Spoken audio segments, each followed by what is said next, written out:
Hey, good afternoon, everyone. I'd like to call the Governing Board Workshop of April 7th, 2021 to order. The first order of business before we really start today is I'd like to recognize Congressman Alcee Hastings. As many of you know, he passed away yesterday after a long and hard-fought battle with cancer. Congressman Hastings served as the Everglades Caucus co-chair in the U.S. House along with Congressman Diaz-Balart. Together, they champion Everglades issues in Congress, and his office worked frequently with other members of Congress and stakeholders to urge for Everglades restoration funding and action in Washington. His district included the EAA, the Central Everglades, West Palm Beach, and Fort Lauderdale. I'd like to pause for a moment of silence to remember Congressman Hastings.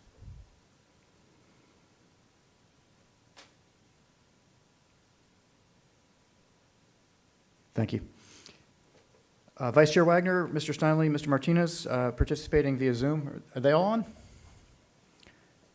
We are here. Great. I'm not going to be able to see if you raise your hand, so speak up if you'd like to ask a question.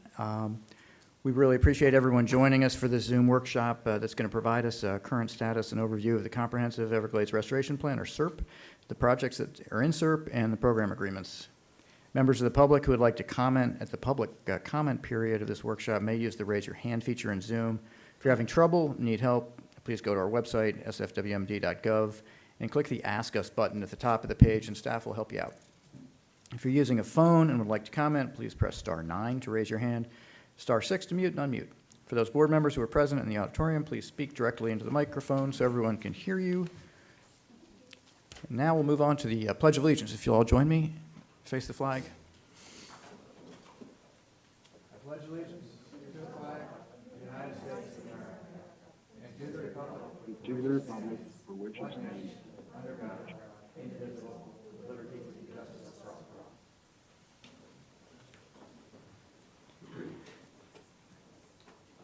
I'll call on Jennifer Leeds to kick off.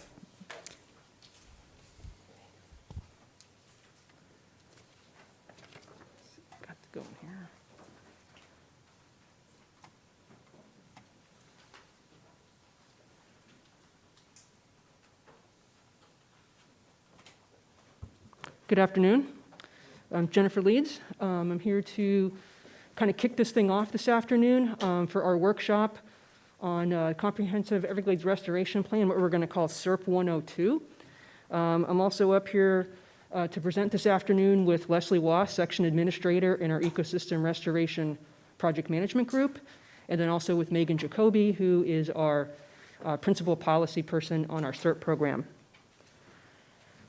So it's been about 2 years, I think, since we did like a SERP 101 with the board, and that was kind of like a basic overview of what SERP was, all the different aspects of it. So now we feel the time is right to come back and talk about a little bit more in detail on some of the main things within SERP that get us to where we can go out and have construction projects and have like the some of the events that we've had with Old Tamiami Trail removal and things like that.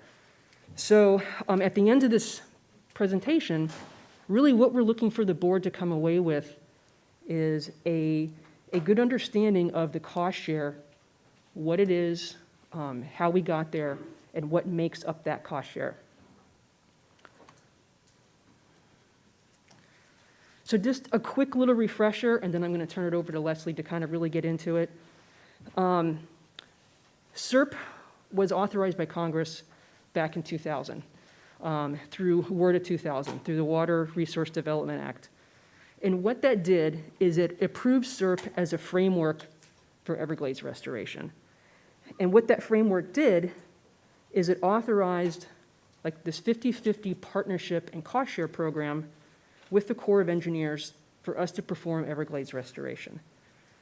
And what that kind of did was, from the cost share perspective, is it authorized 50-50 cost share for like all project phases, for the planning phase, for the design phase, for the construction phase, and even for the O&M part of it. And how we kind of break that down is into like two major categories.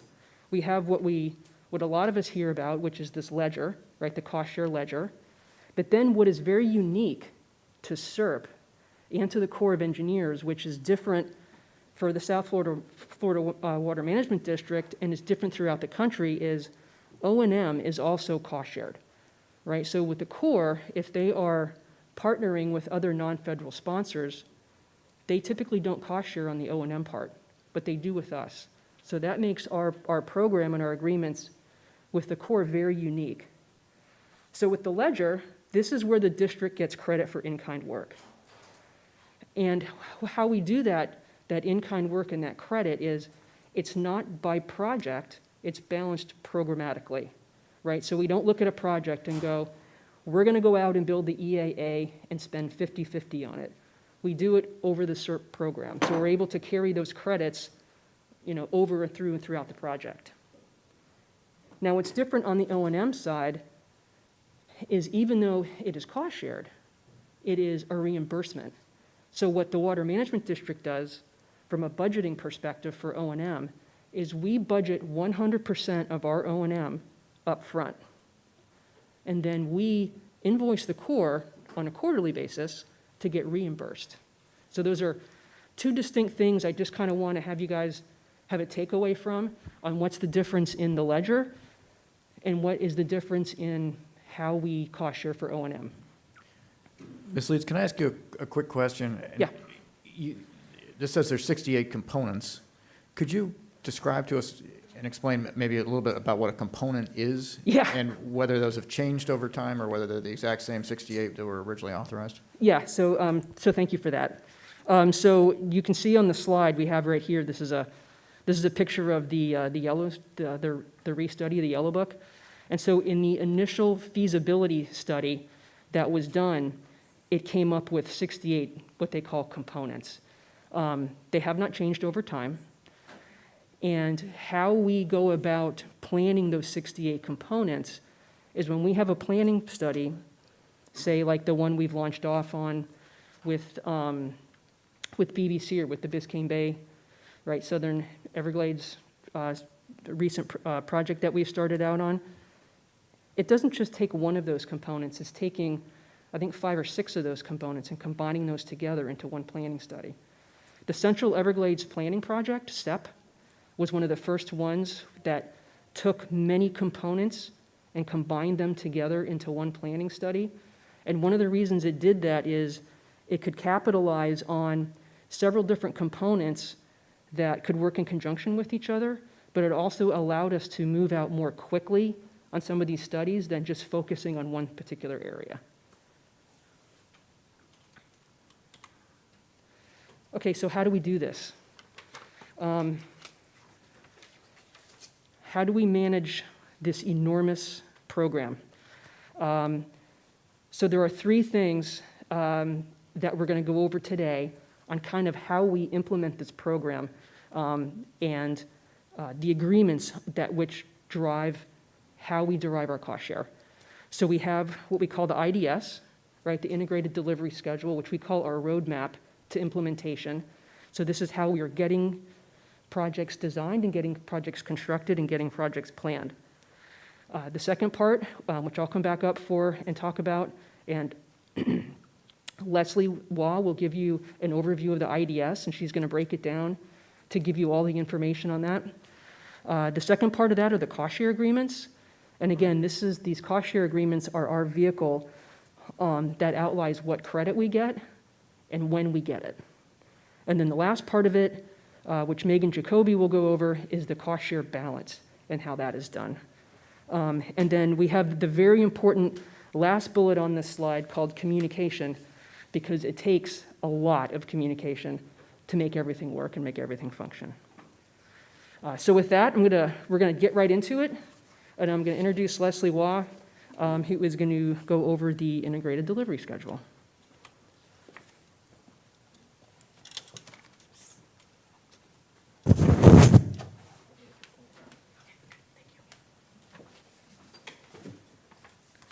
All right, take this off, a little easier to talk. So good afternoon, good to see you all. Actually, good to be here in person, actually. This is the first time I've presented in person in a while. Although I do like the Zoom platform, I'll admit that. So I'm here to talk to you about the IDS, or the Integrated Delivery Schedule. And I think you've heard staff mention this probably more times than you can count. And as the name states, it is a schedule, but it does contain an enormous amount of information. And if you know how to read it, know how to find the answers that you're looking for, it's a very useful tool. So the IDS, the Integrated Delivery Schedule, is developed by the district and the Corps, and it's reviewed and updated each year through a public process. And it serves as our roadmap for SERP and other restoration projects. And it's an important planning tool that we use to develop upcoming budgets and resource needs, but it's also an important communication tool. So we use it not only to communicate across our program and with other agencies, but we use it to talk to stakeholders and the public and legislative representatives and governing board members. So it's used for different purposes. So if you're looking for the IDS, this is the link to the Army Corps website that you can find it. And if you're in a hurry, and like me, I usually can't find it in my files very quickly, if you just Google SERP IDS, it's usually the first link that comes up. So if you need to find it quickly, just Google it. And this is the page that comes up on the Corps' website, and the links to the 2020 IDS is here, but you can also find the previous year's IDS schedules, so you can, if you wanted to compare to see what was on a previous IDS. So, and for those following along at home, this is the link where you can find it. And just to make sure everybody has a copy, and we'll get right into it. Okay. So like I said, the IDS does contain a lot of information, and I want to break down each section for you so you know what's contained in each one. And when you have questions, and it can be specific questions about like when is the C-44 project going to be complete, or who's building the SEP North features, or what planning efforts are currently underway, you'll know how to find the answer because all that's contained on this handout. And so it's 2 pages. It's easy to print it front and back. The first page has the schedule and the details, and the back page, page 2, has more just general SERP information. So starting at the top of the first page, this section here talks about the purpose, a little background about SERP,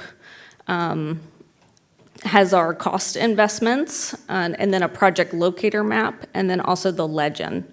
So this legend is important, and I've included it on the additional slides as well, so you don't have to memorize it. But the table here includes total program investment, so it's not just SERP costs, it's also non-SERP projects and CNSF system projects. And then down at the bottom, we have some additional state investments like the Herbert Hoover Dike rehabilitation and some funding, the funds put towards restoration strategies.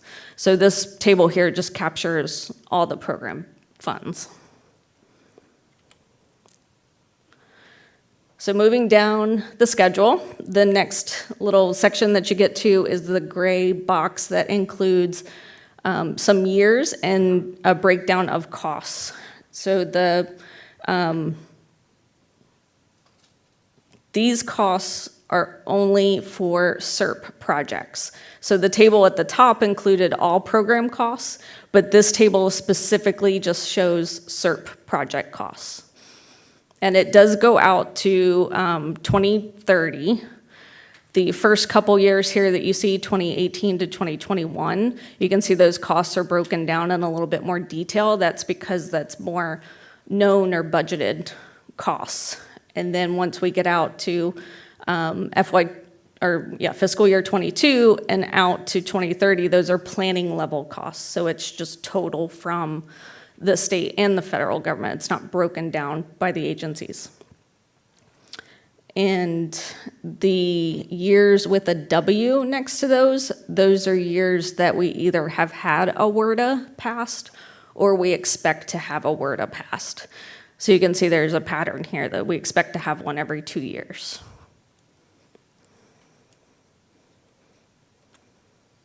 And you can stop me if you have questions. Okay, so moving down the schedule, the next block that you see is colored in blue, and these are the non-SERP and foundation projects. So these are projects like the Herbert Hoover Dike, Mod Waters, restoration strategies, the Lake Okeechobee System Operating Manual is captured here, Kissimmee River Restoration, C-111 South Dade. And again, the legend is shown at the bottom, and I just want to point out a couple things that are important. If the lines in the schedule are colored in black, that means that the Corps has the lead on design and construction. And if it's in blue, that means the district has the lead for design and construction. And if it is a solid line, that means it's in construction. If it's a dotted line at the beginning, so that's design. So that'd be design, PPA execution, real estate acquisition, all those activities leading up to construction. And then the project would go into construction. And then at the end, you see that there's like these diamond shape. That's for operational testing and monitoring. So when a project is complete, you have to test it for a period of time to make sure everything works, make sure there's no warranty issues. And so that's marked on each of the projects, and that can be a different length of time depending on the type of project. Larger projects need a longer OTMP. And that's important to note because that means that the project is technically still in construction. So after that OTMP period is when the project gets transferred officially to operation and maintenance. A few other things to point out. The circles. Okay, operational planning. It's important to have the legend because I don't know what all the things are by heart. The triangles are monitoring, so like the Kissimmee River Restoration, we're finishing up construction for that project, so it'll be in monitoring for a few years. So you get the idea, but the legend's on the table so you can see what each of those symbols mean. I have a question before Sure. you move on. Fiscal closeout, what is involved with that? Who wants to take that one? Those are the squares. Yeah, this is Megan. So fiscal closeout is a core process in which they true up all the numbers for the project itself through its lifespan, make sure everything matches up, and then, for lack of a better term, officially close a project. So is fiscal closeout after the project is complete, up and running, and serving its purpose? Yes. So it's not adding additional years onto the project? Right, yeah, the project would be operating at that point, yes. Okay, so, Yeah. so the project, if I'm understanding it correctly, then the project is up and running 100% at monitoring? Right, At monitoring? at monitoring, yes. Well, actually, really at the end of construction. So it does operate during the OTMP phase, the operation testing and monitoring period, but it's just a specified period after a project is completely built that you want to make sure everything works correctly, that you're not going to have any major problems where, say maybe you need to bring the contractor back in to fix something. So you want to make sure it is operating, it's fully operational during OTMP for the most part. It depends on the project. But you just want to make sure that everything's good to go, right? You want to run it hopefully for a full year, get a full wet season, get a full dry season, and make sure everything's operating correctly. So that's what that OTMP means. So by the end of construction, it is operating. And we're getting full restoration benefit at that point? Okay, thank you very much. Leslie, up here, I've got a quick question for you. I think Jennifer mentioned we do a 50/50 on O&M with the Corps, but is O&M showing up in the IDS? No, O&M, once we transfer it to O&M, so after that OTMP period, the project gets transferred to So this is just O&M. construction? This is just covering construction, So right? this is not the total cost of ownership of SERP? But by a long shot? So the numbers that you're showing in that gray boxes that you showed on the previous slide, that's just for construction and initial monitoring? Can And I- then, that's but it's not, it's turning over the keys, but then we got to pay for the gas, Right. or split the gas. Correct, sir. So when you look at some of those numbers, you're absolutely correct. These are what I would describe as implementation costs for the project. As we all know, O&M is forever, and those numbers do not include the tail of the costs to continue to operate and maintain in perpetuity. Okay. And these numbers are an aggregate of the column all the way down? I'm assuming? Right. Okay. And what about something that's not been authorized yet? Are those picked up in those numbers? Because you've got the 2024 W, so you're assuming there's going to be a WRDA, but do you assume any cost from that WRDA in this IDS? I'm going to say no. I believe they're just the projects that are listed in the schedule. I think so too. I just want to make sure I'm assuming right. Yes. So- The so- o- I'm sorry to interrupt you. The only cost associated with those planning projects at the bottom is just the planning, because before it's authorized, we're not able to plan out the actual construction. So some of the projects we have north of the lake, is not included in this IDS? Correct. Well, you That's- mean for like the Lake Okeechobee watershed, or which project specifically? The ASR wells? Right. So that project's not authorized yet, so those costs are not captured So here. none of that is shown in here. So when I look at that cumulative number in the gray box, that does not pick up any of the 80 ASR wells? Correct. Okay. I think the point I'm trying to make to myself and to anyone who's listening is that these are nice numbers, but they're nowhere near indicative of what the total cost is. That's true. But it's a good, for planning purposes and budgeting purposes, for at least what's authorized, that's, No, I Yeah. get that, but it's not, it's going to be more. yes, Thanks. true. Okay, so continuing to move down the schedule, we have the set of green boxes. So these are our SERP Generation 1 projects. So these were projects authorized in WRDA 2007. So you have the Picayune Strand Restoration, the Indian River Lagoon project. And again, it's the same legend, so you can see who is constructing which features, which phases are current, which portions are currently under construction, when a total project is planned to be complete. So Picayune Strand Restoration, for example, would be wrapping up in the 2024 timeframe.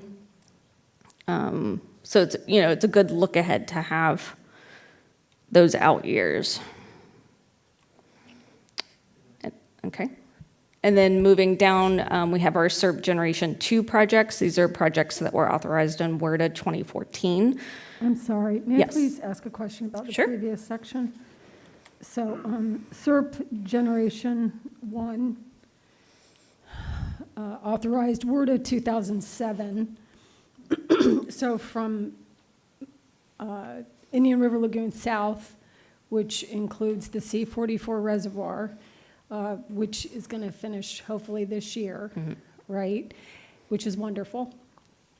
But continuing down, like C-23, C-24, and there's quite a few different components of that or parts to that, all the way through C-25. So I'm just kind of curious because, okay, this was authorized in 2007, a while ago. And C-23 and C-24 weren't really I don't know, you know what I'm saying? It wasn't on the books, or it didn't look like this on this IDS until last year. Is that right? Yes, somebody can help me with that one. Remember Well, when it would the have been added. Yeah, so last year, or in the 2019 version of the IDS, it would have shown up the same way. The difference being that we have added in the natural water section that's all the way at the bottom, but you would have seen those individual components listed in the previous several versions of the IDS. Okay, so there was a time when the EA reservoir and C44 and whatever, and it seemed, I was very happy about it, but it was a confusing time to me. C23, C24, something happened where they got supercharged, and everybody's very happy, and money is there that wasn't there before. So how come, if it's a 2007 project, it didn't happen until last year? Right, I heard the word appropriations. So just to understand, so these things can be on a list for 2007, for instance, for a long time, but they may not be appropriated for 10 or 20 years later, but they just stay on the list. And if I looked back at a list from 2019 or 2010, it would look just like this one. Well, not necessarily. It is updated and reviewed every year. So based on, budgets that we know from following years, looking ahead to what kind of funding we're assuming that we're going to get, these schedules do shift based on. When you're looking, what's important to me usually, besides the fact that it's difficult to read, especially as my eyes get worse and worse every year, with the little writing, but you're looking at when it's supposed to finish.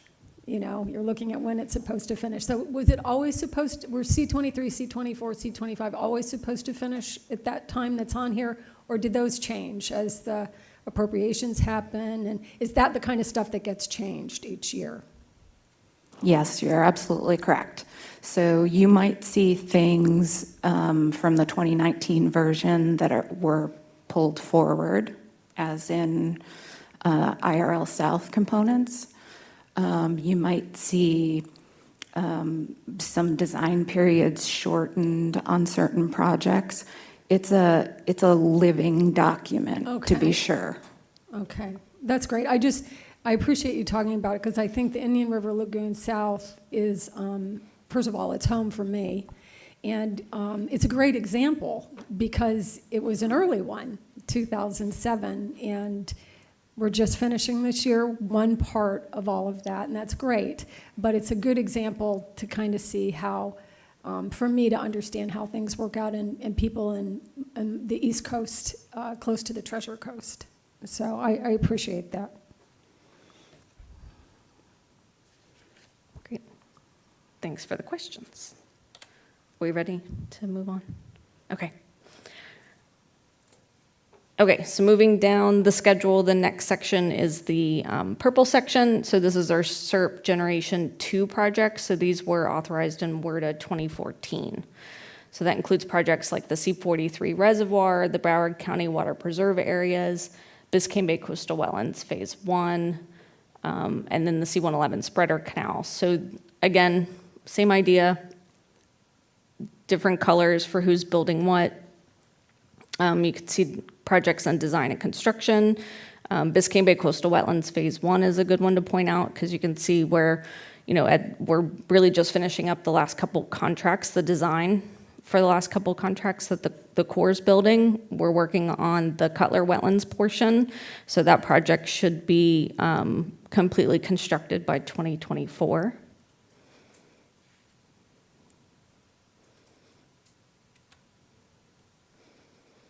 And then continuing down the list, this is the much larger section. So this is the Central Everglades Planning Project. And this is the portion that was authorized in WRDA 2016. So this includes SEP North, SEP South, and SEP New Water component that includes the seepage barrier in the L31 North. So you can see where, for example, SEP South, as we know, the district's doing the removal of Old Tamiami Trail. We constructed the S333 North, and the Corps is responsible for constructing the remaining portions of SEP South. And then for SEP North, we're currently working on the validation report with the Corps. And then the district is currently in design of a few of the features, but we'll be designing and constructing all the features for SEP North.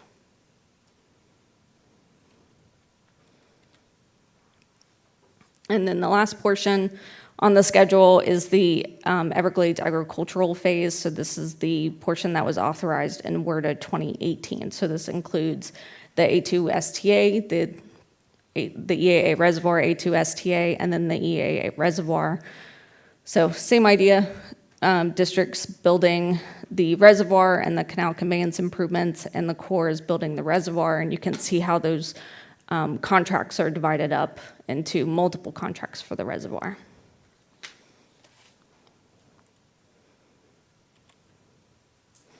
And then the last section in white at the bottom of the IDS is the planning projects. So these are our kind of the next steps in SERP. And at this time, at the time of this IDS was planned, the date on this IDS is September 2020. So that was prior to WRDA 2020 being authorized. So when we update the IDS for this year, you'll see changes like the Loxahatchee River Watershed Restoration Project, because that was authorized in WRDA 2020. And then the Loxahatchee River Watershed Project, although we anticipated it to be authorized in WRDA, actually it looks like we updated that on this one, so that we anticipate a WRDA 2022. Same things with Western Everglades, and then current ongoing projects like the BB-SEER is expected to be complete for a WRDA 2026. And then we do have a Southern Everglades planning project that we anticipate to start in 2023. Questions? Yeah, I have a Yep. question, and it's the relationship between the projects and the WRDA. When I look at this chart, I see that we had a WRDA 2007 that prioritized a few projects. I guess we had to be ready to move those forward. Is that correct with the WRDA? Right, the project implementation reports, the planning phase would have been done, yes, was completed by then. But then there's a 7-year gap before it looks like we were prepared to do anything else. No. We had project implementation reports completed, we just had a long gap between WRDA bills. Okay, And we so were then- working on projects ahead of, So if I during the can, Accelerate program, please. if I can, let me just back up a minute here and let's just talk about a project life cycle. So somebody comes up with an idea for a project and you start planning that project. That's the project implementation report. Then once that plan for that project, that PIR is completed, you go to Congress to get it authorized. Once it's authorized, then there's another step for appropriations to start designing and constructing that project. Sometimes that appropriation step can happen simultaneously with authorization, but more often than not, they are separated in time. So when you see, in particular for IRL South, the project was authorized in 2007, all of those components that made up IRL South, C44, C23, 24, C25. What moved out first out of that authorized grouping was the C44 project, and it moved into construction and it had appropriations. It wasn't until more recently, in the past couple of years, specifically within the last year or so, that the appropriations have come for the other components of the IRL South project. And that's why you see them moving towards construction and that huge gap between when they were authorized and when you started construction. So it's that second step of appropriations that needs to kick off the construction. Well, that helps, John. what was the reason that there was such a delay in the appropriation for the rest of those pieces of the project that have to work together? Was it because there were higher priority projects, or it just seems very odd to me. They're that far apart. So when you start talking about appropriations, especially at the federal level, and I'm sure Mr. Goss can expand on this more than I ever could, there are nationwide priorities that you get into and competing with nationwide dollars for restoration projects. There are a number of different things that come into that mix on how the federal government goes about budgeting and funding their obligations. During that time period, I don't know if you recall, but we had the budget caps. So all of a sudden, everyone's top line was pushed down, everything was frozen. So the authorization is the get ready to do this. The appropriation is here's the money to do it. And people need to understand there's a huge difference between them. Just because you're authorized doesn't mean you're getting money to construct it or to do it. And that's something that is lost on a lot of people in the way the congressional process works. So you can be authorized back in 2000, like some of this stuff was, and still not constructed because there's no money for it. Once the appropriation comes, then you're set to go, and we're ready to go at that point. Vice Chair Wagner, you have a question? Yes, some of this is, can you hear me okay? Yeah. Okay. Some of this was covered by some of your questions and Charlotte's questions, which were quite good. I'm going to try to clean up a couple of things that I had. And I think maybe Mr. Mitnick is the right witness here. John, when SERP is authorized in 2000, they're through WRDA 2000, that's correct, right? Correct. The Comprehensive Everglades Restoration Plan was first authorized as the 68 components in December of 2000. Okay, so those 68 components are part of SERP. When 2007 and 2014 come along, some of those projects, but not all of those projects, are quote-unquote approved by those particular WRDA bills, correct? Correct. Okay, so when WRDA comes in 2000 with SERP, all 68 of those projects, would you be correct to say those are they were all sort of pre-approved pending the project implementation reports? So unfortunately, I may confuse you a little bit more, but I'll try to sort it out in the end. When the original SERP was authorized, there was a list of 10, what they called 10 initially authorized projects. And then all the other projects, the other roughly 58 components, still needed to have more planning associated with them to flesh out the details and iron out some additional planning issues. I'll describe it that way. And all of those are the ones that have to continue to go back to Congress for subsequent authorizations. Now, as we've implemented SERP since 2000, what we've found is even some of those 10 initially authorized projects have had to go back to Congress to get reauthorized in the current form based on the planning documents that evolved over those intervening years. I don't know if that helps. So basically 10 were sort of on the shelf, quasi ready to go. They were approved. Some of them had to be modified for reapproval because the plans had changed a little bit. And then as we moved on to 07 and 14 and 16, more of the projects in the 68 were on the shelf and ready to go to be approved by Congress, and they were. And I think what I'm seeing is we've seen a series of slides that show when a lot of these projects were authorized. How many remain that have not yet been authorized? Is that what the planning slide is designed to show? Yes, that planning box all the way at the bottom is meant to schedule out the remaining projects still to be planned that still need to go towards authorization.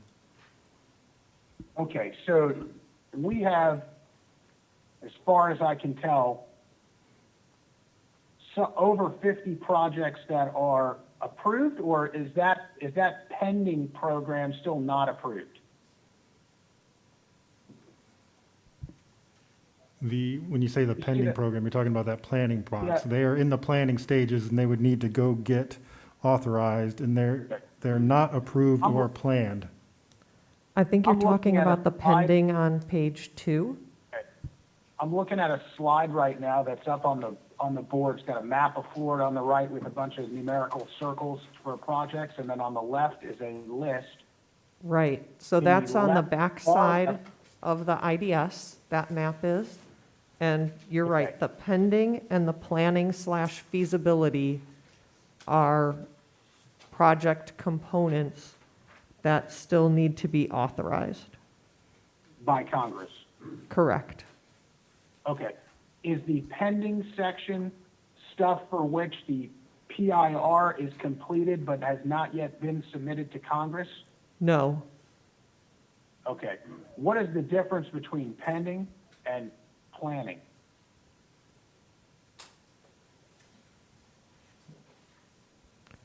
the ones that are in planning are in the white bar that are in a current planning process.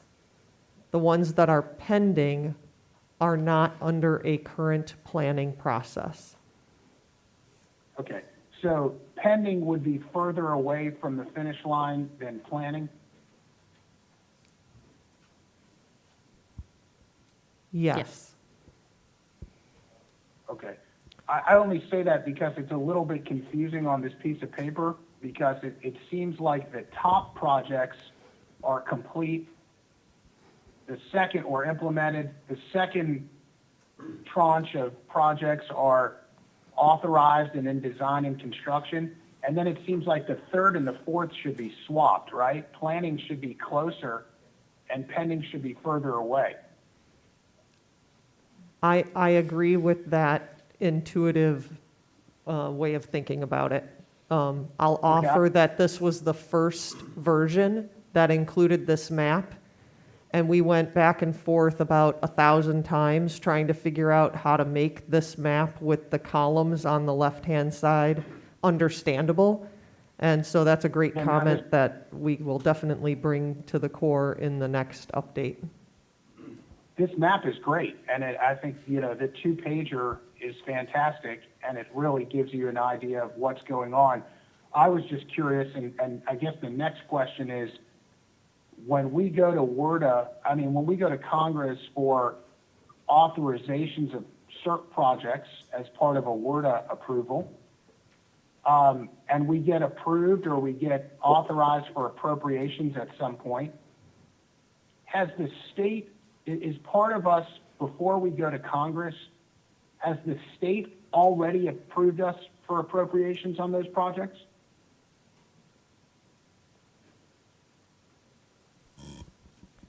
No, the state hasn't necessarily approved appropriations. However, we've made a financial commitment to the overall cost of the project. Okay. I just get curious, like, if we get approval from Congress, we may not be able to hit the ground running, or we're able to hit the ground running because we have funds?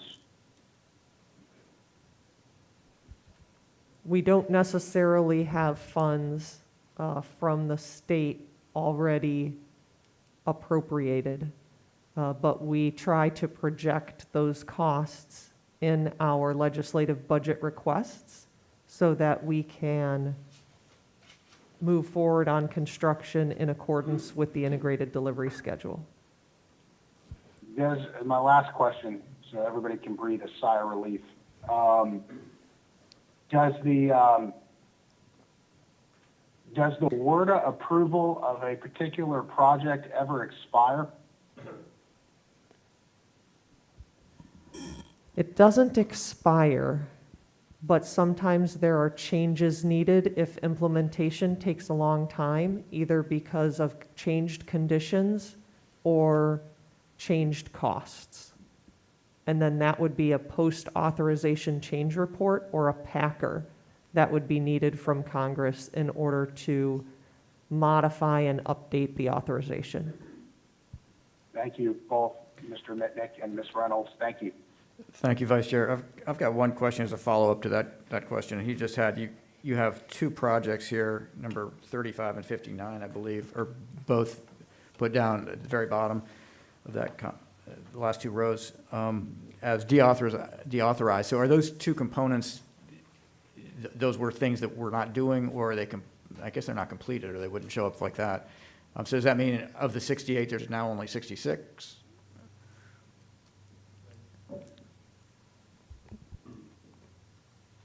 So there is a process that the federal government and the state, to some extent, can go through to officially deauthorize a project, and that would happen in a word-a-bill.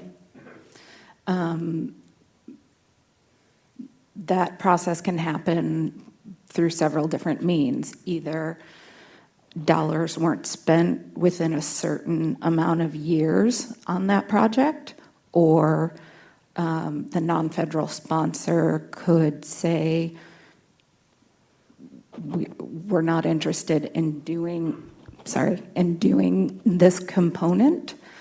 Or it could be that, some of this stuff was looked at a long time ago. It could be that with our current conditions and our current system status, that the project is no longer feasible. Okay. I guess part of me wonders why, because not getting an appropriation is sort of a de facto deauthorization in and of itself. I mean, you could just sit there forever, and if you don't get the money, it's not going to ever happen. But I'll leave that there. Mr. Steinley, you have a question? A similar question to yours, Mr. Chairman. Can we clarify? So over the past 20 years, have the components of the IDS, has there ever been a component that has been, actually, let me rephrase. Of the 68 SERP components, has anything ever been taken off or added since 2000?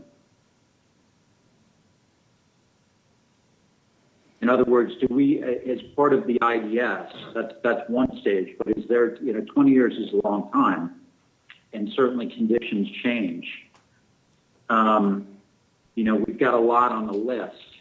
Does anything ever come off the list, regardless of whether, go ahead. Yeah, let me try to answer that. So it goes back to the original 2000 authorization. The Comprehensive Everglades Restoration Plan wasn't authorized as a project. It was authorized as a framework in order to implement a suite of projects. And so it was understood that there were approximately 68 components, but you can see that some of those components had letters and some of those components have the letters after them OPE. And that's for other project elements. And so what has been authorized under that framework is in each of these planning efforts, it was recognized in SERP that we would need to take some of these components and elements and put them together into an implementable project, and that we needed to work together to sequence those and figure out how we wanted to do that, and that this was a really big endeavor that was going to cost a lot of money, and that priorities were going to shift over time. And so developing these project implementation reports where we would put together the components and elements afforded us the opportunity to implement it as the federal and state partners saw fit over time. It was also recognized that in that process, how we defined the exact features of those components and project elements would be modified. And so the framework was conceptual in terms of design, but the specific features in order to create the benefits envisioned within the framework is what's changed. So overall, the components haven't really changed, but what's included in that component and how you implement that component.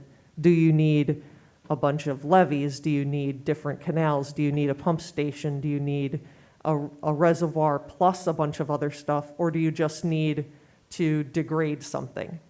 That is where the very significant changes have happened, because in the framework document, some of the components were seen to be quite simple, or they were envisioned very conceptually, but when you try to actually implement that concept, it becomes much more complicated in terms of engineering and mitigation needed in order to implement that idea.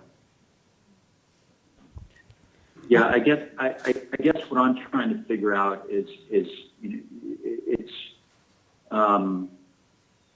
there a cost, because it's unclear to me how a project is prioritized. It's unclear to me if it's by ecological need, or whether it's sort of cost benefit analysis, or is it just solely sort of public and and political pressure that prioritizes a project. So I guess, Drew, any thoughts on how things get in the list and are approved? Is it just whoever has the strongest voice?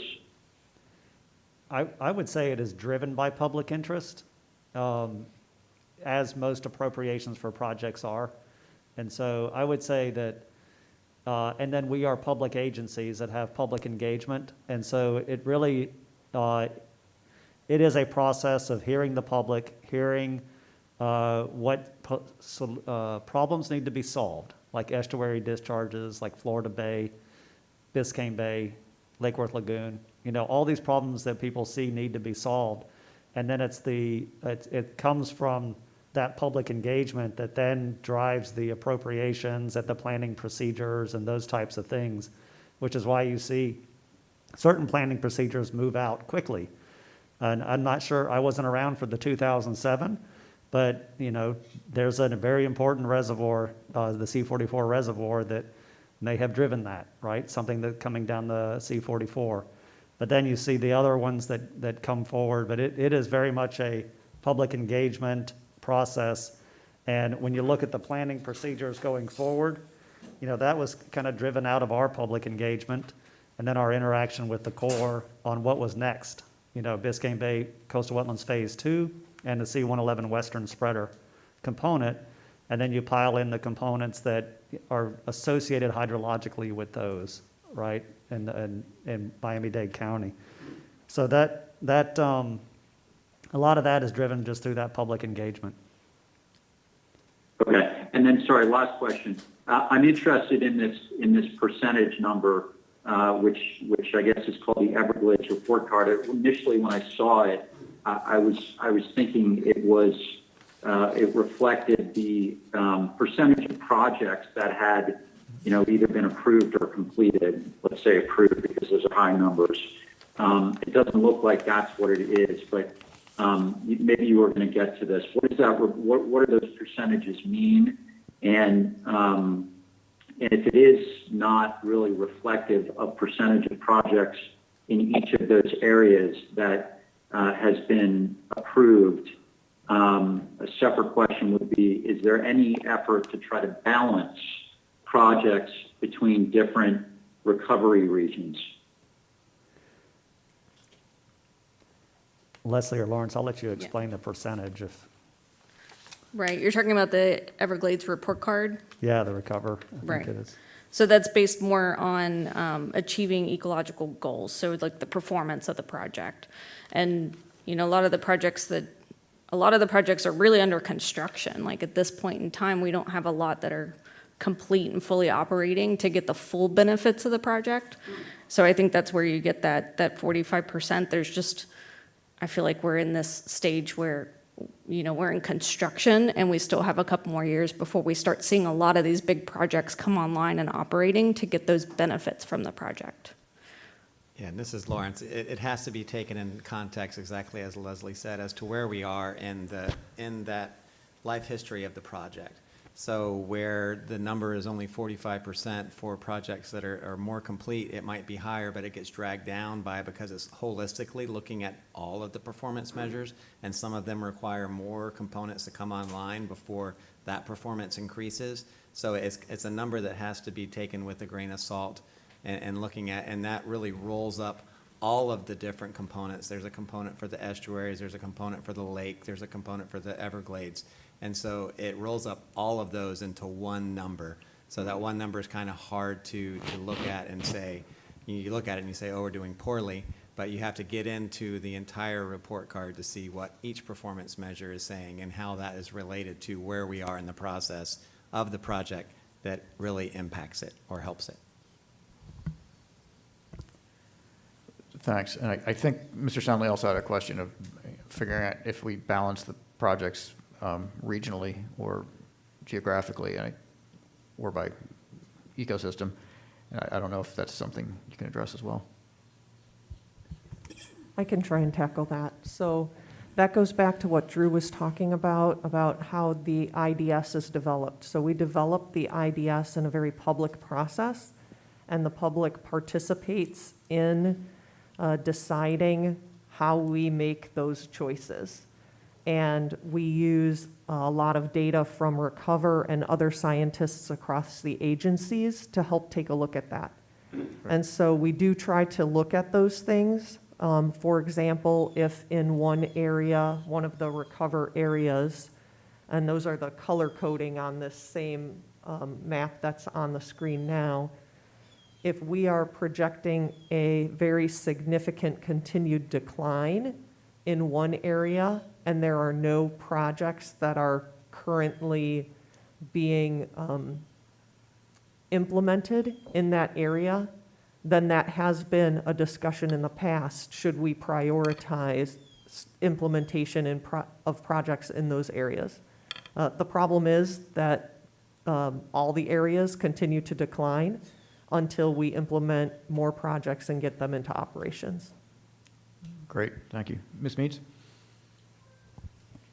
I'd just like to hear a little more about appropriations. You're telling us that it's driven by public outcry. I just don't have a feel for when it's happening, how it's happening. Does the Corps get involved? Because when something sits on a shelf and we've learned that you have to start over and look at it again, it sits there, we start a project, we have to stop the project because of money, it sits on a shelf, we go back to it, and then we have to go back with current designs and update. I just never have a good feel for example, I mean, how does it really, is it, because congressmen only have a 2-year term, and then if they aren't reelected, and if the senator isn't reelected, I mean, how do we really champion some of these things consistently? And because it's so technical, I don't have a good feel for who's driving the bus. And I never know what's on the appropriations bill now. Can we stay more informed? Can you tell us on a regular basis? This is, and maybe the chairman knows, but I don't know when or what, because, you know, okay, I've said enough. Right. I'll cover state appropriations, and Chairman, I don't know if you mind covering federal. So, I mean, honestly, we have a number of reasons why there's good news on state appropriations for Everglades restoration. In 2016, I believe it was, they passed a law that set aside dock stamps at about $200 million plus per year to go to Everglades restoration, right? So it is encoded in the law, and it came out of that Amendment 1 resolution that was on the constitutional resolution, and so it was a means of implementing that. And so there is a minimum amount that gets directed, not by political decisions or anything like that, that comes to the district, the state, for Everglades restoration. Now, Everglades restoration got really more important to the public, particularly when Governor DeSantis was elected. And so that's why you saw him, campaign on Everglades restoration, and then after getting elected, issue his executive order saying we're going to do this and commit $2.5 billion for his first term, for water quality improvement, water improvement, restoration. And so that's why there's that nexus. I mean, while we have a base in law for continued appropriations for SERP, there's a nexus between that kind of public input and public engagement and how people approach appropriations, right? And so that's why I referenced that public engagement being important when it comes to appropriations. And I think we're seeing it a little more on the federal side, but hopefully that covers state. Right now, the governor's budget request was keeping in track with that $2.5 billion over 5 years. It's like over $600 million for water and over $300 million for us, like Everglades and Northern Everglades. So it's quite robust. And Sean, when he gets those announcements from the governor and so forth, he tries to push them to you. So you see that. And that happened in January, I believe, is when he put his budget request out. But right now, and I'll cover it in my ED report tomorrow, what we're seeing out of the House and Senate, but it's not inconsistent with the governor. I mean, there's little bits here and there that I'll tell you about, but it's still a lot of appropriations for it. The federal side, there's been a recent push, and Chauncey, do you want to talk about that?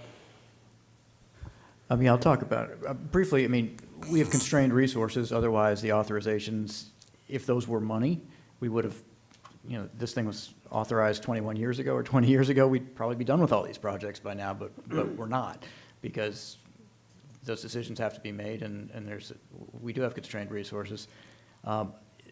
What we saw out of the Trump administration, and what you have to do is watch the president's budget. I think there was $200 million and then maybe $250 last year.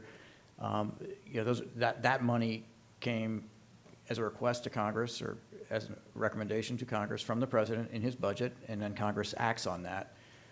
With the Biden administration, that number's gone way up to, I think, $725 million, which is what we, the Florida delegation, was asking the Biden administration to put in the budget this year.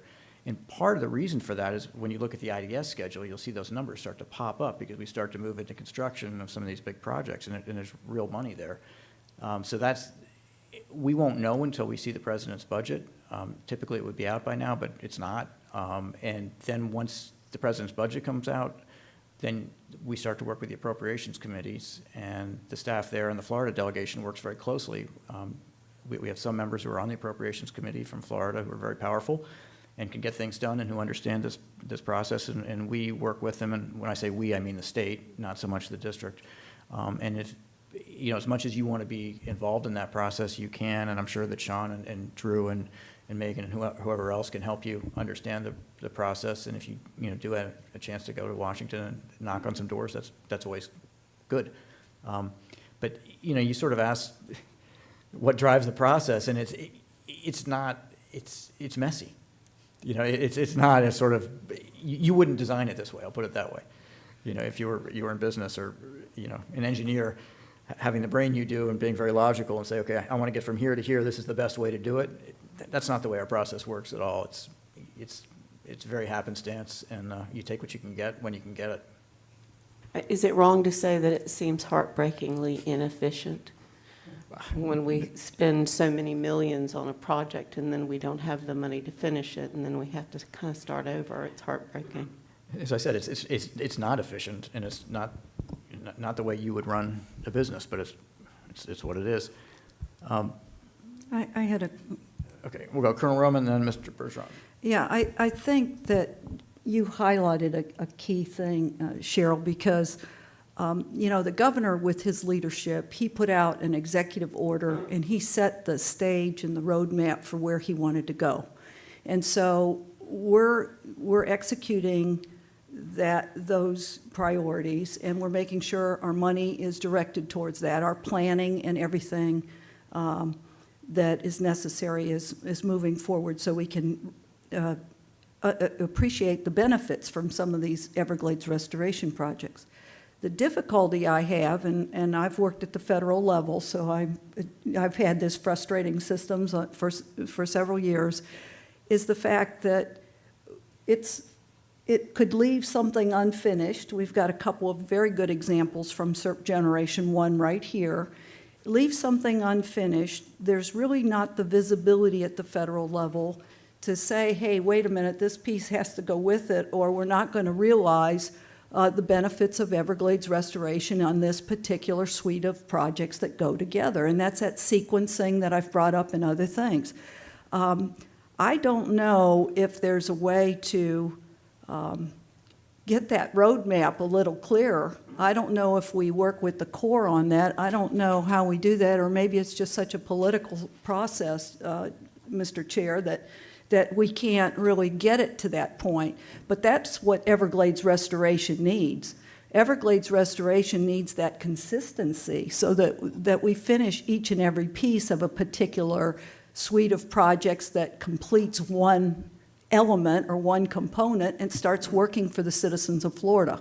And so I don't know how we get there. That's probably taking on too much for this workshop, but if we can advance that in any way with the Corps or whoever, we need to do that, because they're leaving some of these projects languishing for years and years and years with the taxpayers' money sitting there with no benefit. And I think it's just totally wasteful. Thank you, Colonel Warren. Mr. Bergeron. Well, I won't repeat what you said, but you're absolutely right. So to have a complete understanding, these 68 components is more or less a roadmap as we continue to go forward. I think it's very important that our staff analyzes where the most irreversible damage is going on in the global Everglades, and recommend how we prioritize projects. The Everglades is in the emergency room, and I think it's important because the time frame to complete Everglades restoration could be 2 more decades. So I think that's important. But also I think it's important when you're showing that the job is complete, it's important to have maybe another column. Is there some obstacle that's not allowing us to operate it? And that would become a priority. I mean, we're facing that down at the Tamiami Trail. It's only one example of the seepage wall that's necessary to get the benefit of the bridges, the 333 North that we've completed to move water south. That's just one example. And those obstacles have to be removed to get the benefit of what we've already built, like you were saying, Charlotte. To not get the benefit of billions of dollars of infrastructure because there's a missing link somewhere. That is extremely important to the public to start seeing these benefits of billions of dollars that's been spent. And I think working with our staff and all the board here, that we need to identify when we see that. And then we also need to know projects that are complete, projects that are in operation, but are in full operation or half operation, or and why is it not in full operation? There may be something that we have to prioritize, like we've done in the past. Connecting missing links, removing obstacles, and starting getting the full benefit as we continue to go forward with new projects, but definitely get to the point that we're getting the benefit of what we built. That can't be on the back burner. And that'll start minimizing the global impact if we can achieve that. So I would assume that our recommendation would go to the Everglades Task Force when we're talking about something that needs to be resequenced, sort of like the 333 North that was scheduled to be built in 2026, 10 years after the bridges are built. And we got it prioritized. You remember, Drew, we worked on that. So how can we, so we're all aware that we're getting the full benefit of what we built, and if we're not, we have an indication on how we can sequence, what does it take to get the full benefit of what we built? Some way we can do that? I think so. I mean, it really jumps out when John's giving his, like, water conditions update and Lawrence is, and it's like, why aren't you doing this? It would help things. And you're like, well, because of this constraint. Like, Right. like 8.5 square mile area is a perfect example. I think the perfect project that you need all the pieces for it to get the full benefit is the Central Everglades project, with the reservoir and the conveyance and everything down into Florida Bay. There, until you get them all done, you're not going to get all the benefits. You've got to get the conveyance from the lake, you got to get it in the reservoir, you got to get from the reservoir to the Everglades, you got to reshape the Everglades to have the maximum ecologic benefit there, and then you got to get it under the bridge. And so that's the perfect project that sort of says that you got to get it all done. And it's on the IDS. And so then I think it's up to us and the Corps and Congress and all of us to not lose traction on that schedule that's on the integrated delivery schedule, right? And we were just having a conversation this morning about, can we stay on this schedule that's on the integrated delivery schedule, so that, you know, by the end of that year, what is that, 2028? And even before that, 2027, get all the SEP built, and then you can see all the projects. Just stay on that schedule. And you can see it's divided up between us and the Corps. And that's really, that was the foundation of the governor's budget request, was stay on schedule on the IDS. Now, there are things that are not on here with schedules yet, like Western Everglades is a perfect example that you always raise, Mr. Bergeron, where it has additional culverts on the west side of the Everglades to move water out of Central Everglades and Big Cypress.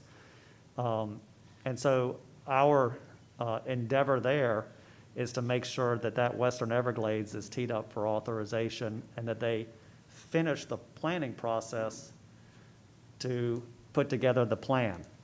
And once they put together the plan, which we call the tentatively selected plan, which we're working really hard to get that done this year, then we can start moving out on construction if we get appropriations to start knocking that piece out, right? So it's always all these pieces that have this core planning process that you're learning about, that it's important to keep advancing little by little. Because until you get it all connected, I mean, it's the same as northern storage, right? It's not authorized, but to get all the benefits for Lake Okeechobee, you need that northern storage too, right? So they're all in there, and so it's really a matter of getting them on the IDS and sticking to the IDS, and waving this around when you're in Congress and everything, and saying this is what we need to do. So it's probably a long answer to what you know. I'll make it brief, and I know I sound like a broken record at times. One of the reasons I focus so much on the Tamiami Trail is it benefits the global system. Because when this water is moving to Florida Bay, whatever volume that is in an average rain year, that's less water going out the rivers in quantities greater than natural. It benefits the whole system under modified water delivery. And these obstacles that we're removing are extremely important as we continue to go forward. And the public is going to see a lot of benefit when this happens, dramatically. And the global Everglades and the rivers. And, you know, I don't take priority to I look at the whole system as a whole, and that has to be the highest priority, moving water south to get the less pressure of the impacts to the estuaries in the Gulf and the Atlantic and the Central Everglades drowning and Florida Bay seagrass dying. That connection has got to take the highest priority, and as we continue to go forward. And it's nice to know that out of these 68 components, as we see these through this 4-decade project, that we have the ability, our agency with our federal partners, to see that and be able to prioritize these projects as we go forward, and for this board to know that this project is finished. It's operational, but is it fully operated, and why isn't it? And so we can highly prioritize as we go forward. Thanks, Mr. Pershaw. Mr. Olepich and then Ms. Means. Thank you. I may have missed something, but earlier with Scott and you were talking about the top 10. Are they right here on a list that I'm missing, or would you name them off to me? And I think that would be the top 10 from 2000.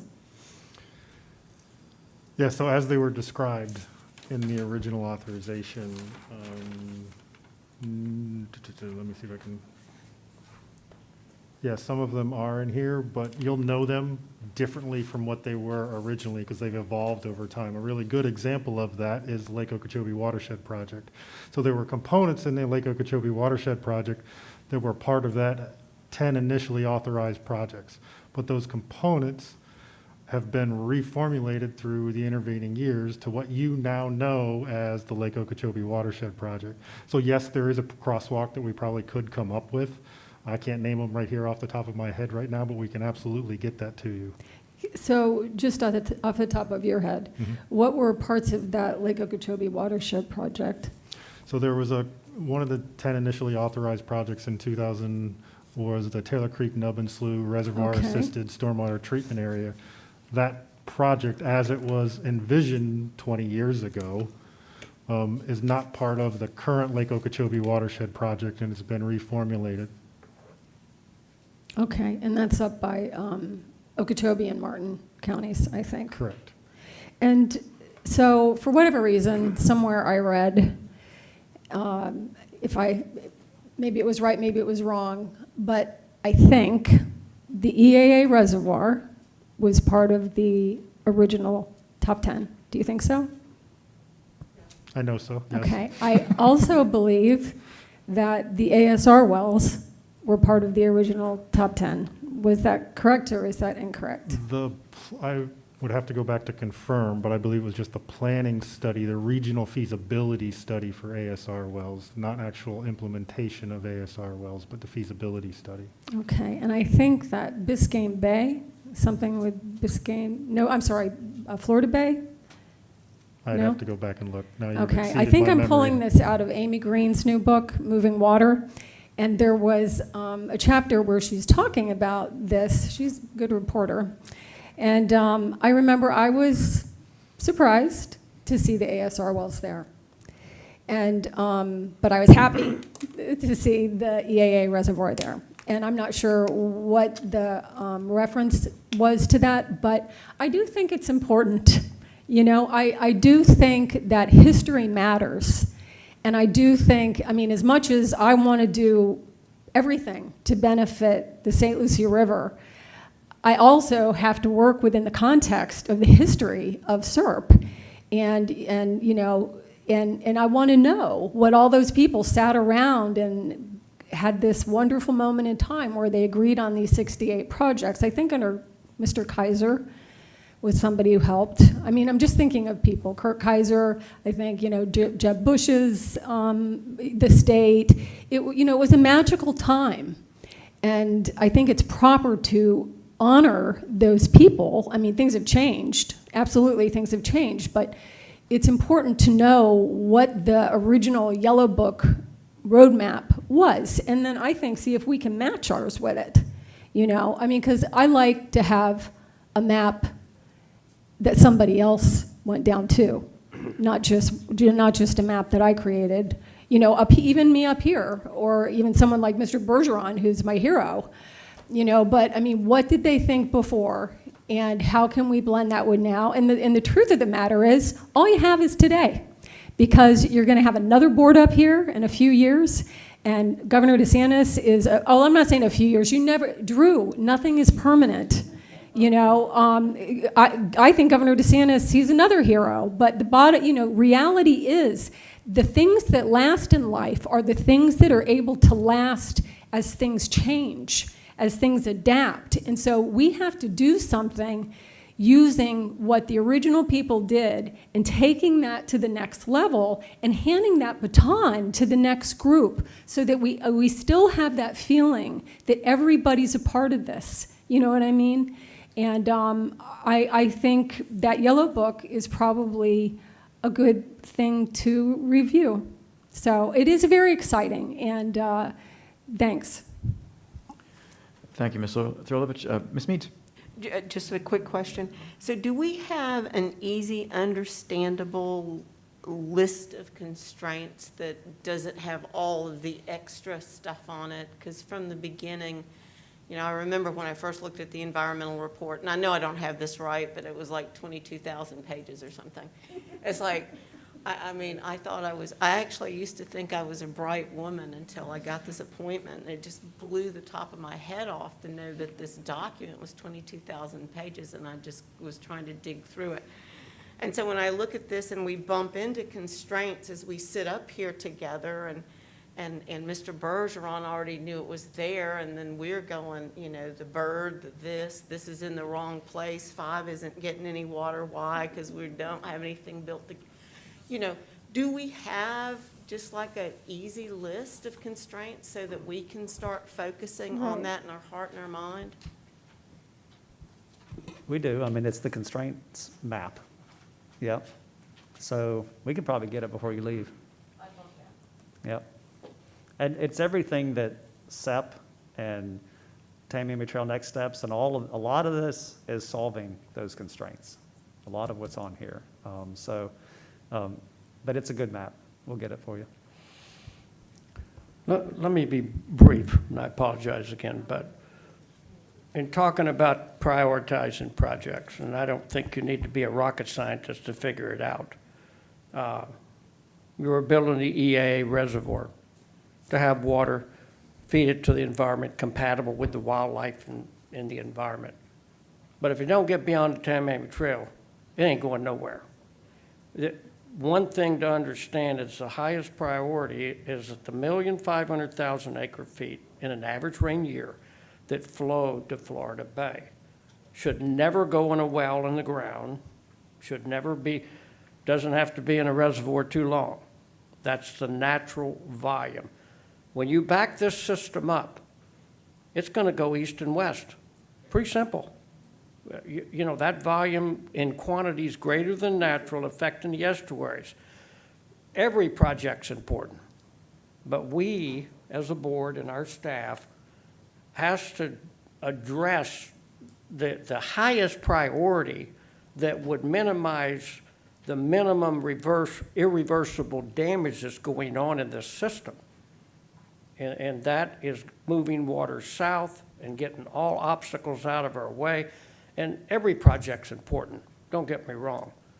But when we get to the point we're doing that, you're going to see it isn't over, don't get me wrong, but you're going to have much less water going east and west, and you'll have sawgrass not dying in Florida Bay. It's a global benefit to the global system. And as we get funding, every project's important. But I hope to address the ones that get us the benefit of the infrastructure we've already built and get the maximum reversible damage minimized with these infrastructures. And I think as we see these, Drew, and you know, we have a seat on the Everglades Task Force, that vision from our staff and has to be brought forward to make sure that we get the funding to make sure we start getting the benefits. Fortunately, the road's being raised, the contract's let, the bridges are built, the structures are in, the tools are there.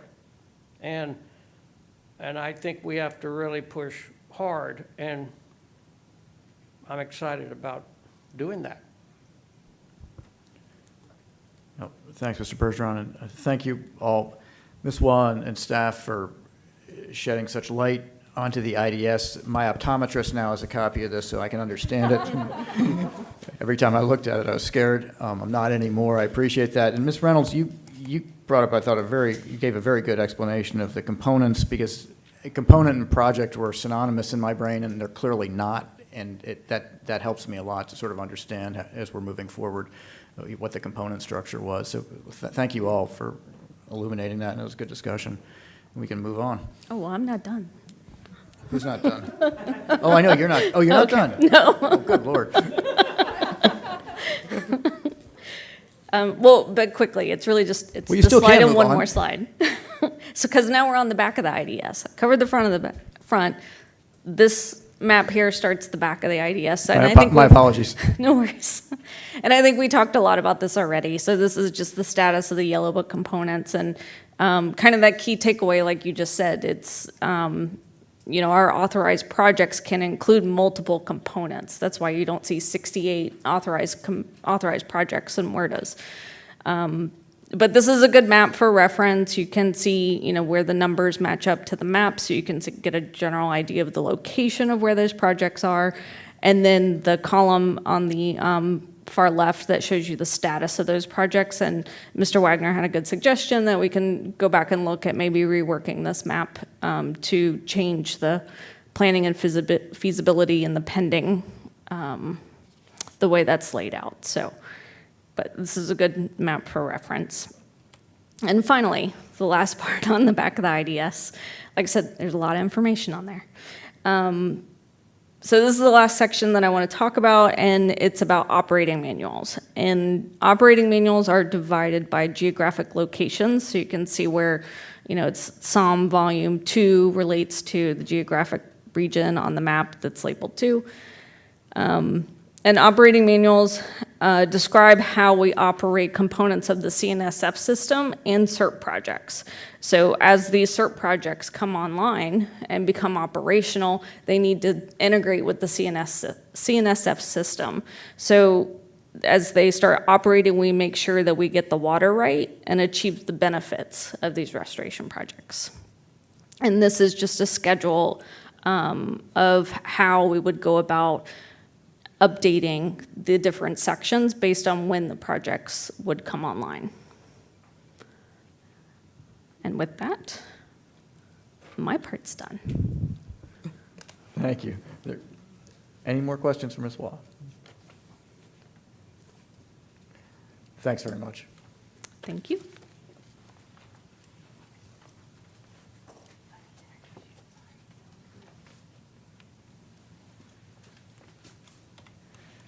Okay. Now we're going to get to the fun stuff. More fun? I got to do something to kind of make cost share agreements sound exciting, right? I've got a couple slides with this, so stick with me through it.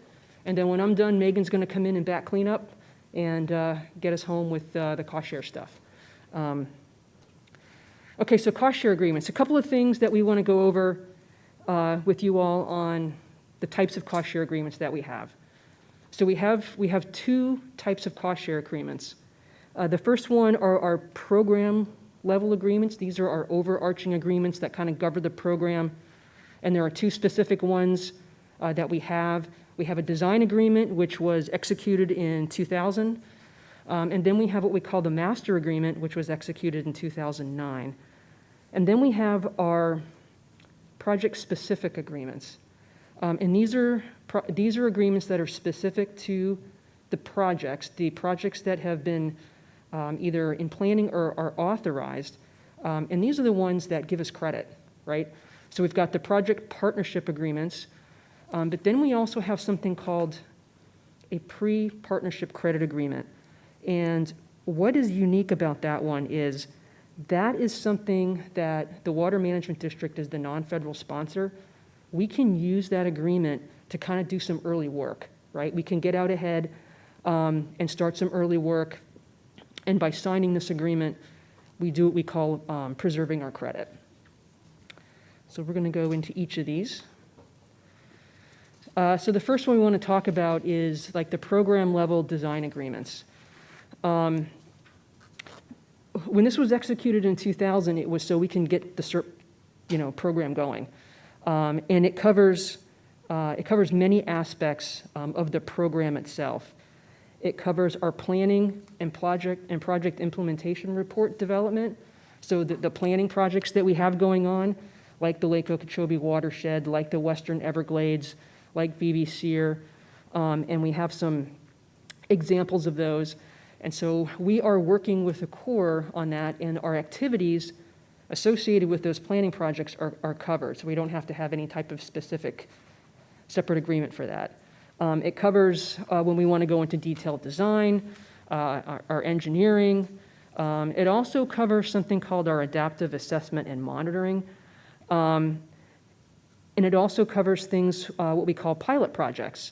And this is actually something that we kind of just touched about in a discussion on some of those 68 project components. And a very good example of that is the ASR pilot projects for the Kissimmee River and the Hillsborough. Those were covered under the design agreement for credit. And this is what the program did to kind of test that technology. Was it going to be usable in SERP? Was that technology going to be usable? So those types of pilot projects and physical models are all covered with our design agreement. And then just to kind of get a little bit in the weeds with that, how we get credit for it is we have what we call work-in-kind reports that we submit to the Corps for those activities.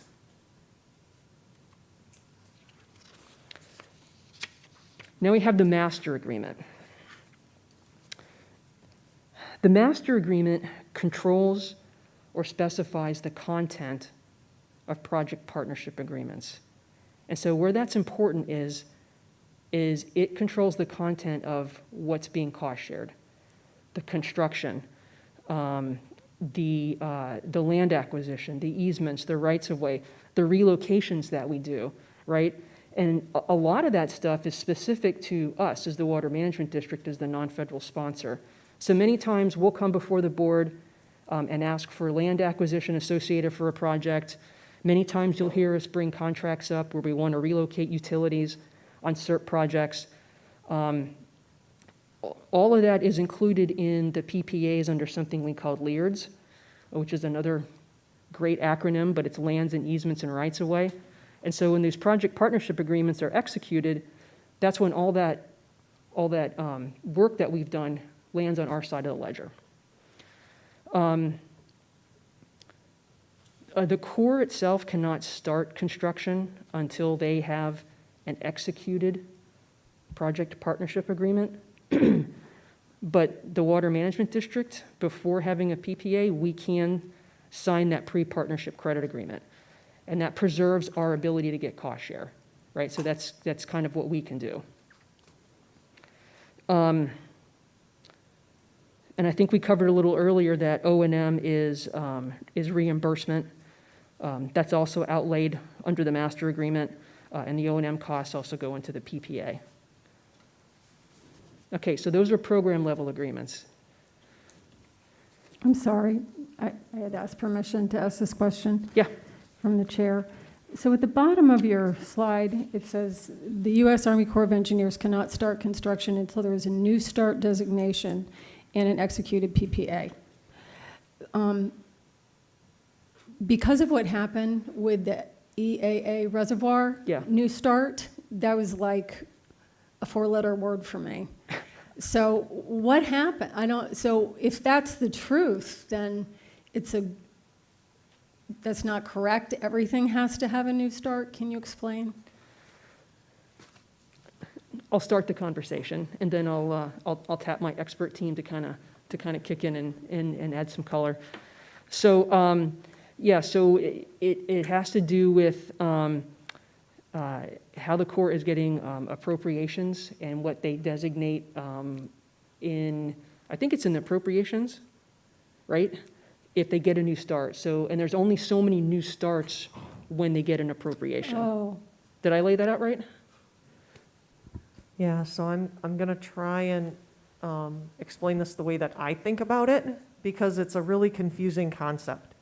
But it gets back to something that the chairman was talking about earlier about federal appropriations and about Congress committing to finish projects. So a few years back, Congress decided that there were all these projects that they had authorized that had a huge dollar commitment. And they said, wow, we have like a lot of stuff on the books that we can't pay for to finish it. And we don't like the idea of putting a few dollars on a whole bunch of projects because they never get finished. And so we want to put in place a system that requires us to think about how much it's going to cost to finish a project before we agree to start it. And so this new start designation was Congress's way to try and do that, so that they were making a very conscious effort about the entire appropriation commitment that they're making over time on behalf of future congressional members to finish a project.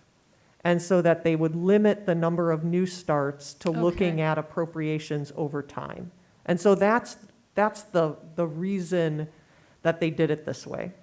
Where it gets confusing, particularly for SERP, is there's already a commitment. So there was already a commitment to the framework of SERP and to the billions of dollars associated with SERP. And so there's been a consistent argument over the years since this idea was generated in Congress about whether and what SERP projects needed a new start, or whether SERP had a new start already for the whole program, or which projects needed a new start. very interesting. Thank you. May I jump in for just 1 second, just on this exact topic? In this latest appropriations bill that came out, we were able to get a designation for, it's not specific to SERP, but this idea of each SERP project needing a new start is not an issue at this point. It's more of a program new start at this point. Thank you. I have one question. For instance, we moved forward with the seepage wall, we moved forward with the 333 North structure. We're allowed to proceed forward and get the 50/50 Yeah. on these projects? Yes, yeah. For the 333 North structure, because it was part of authorized Central Everglades project, Right. the seepage wall that we're building now is not part of an authorized project, so it's just a state effort. It's not part of SERP. Okay. Now, there is a seepage wall that, as you're aware of, the one that already exists. So there's a concept of a seepage wall in the Central Everglades project, but it's not ironed out. So because of time and because of priorities, we just went ahead and moved forward as a state project. Right. Okay. Okay. Okay, so I kind of wanted just to point out a couple of projects that we have to kind of help link up the different agreements with different types of projects that we're working on, right? So some projects that we have PPAs already for that most of you are all very, very familiar with. The Picayune Strand Restoration Project, C-43, the Caloosahatchee River Reservoir, IRL South Phase 1, Biscayne Bay Coastal Wetlands, SEP South. All of these, are authorized projects. We have PPAs, and we're moving fully forward with those. Now, the last kind of specific, project-specific agreement that I want to go over, and this is this pre-partnership credit agreement. And again, this is This is what the Water Management District can do, right? What the non-federal sponsor can do, but the Corps does not. So the Corps has to have, again, a PPA executed to be able to go to construction. But we have the ability to move ahead of them on that. And there are several instances in which we can do that, but it also, there's higher levels of risk to our credit. We can preserve the credit, but in some cases, there might be different levels of risk for that being realized, and we'll quickly go over that.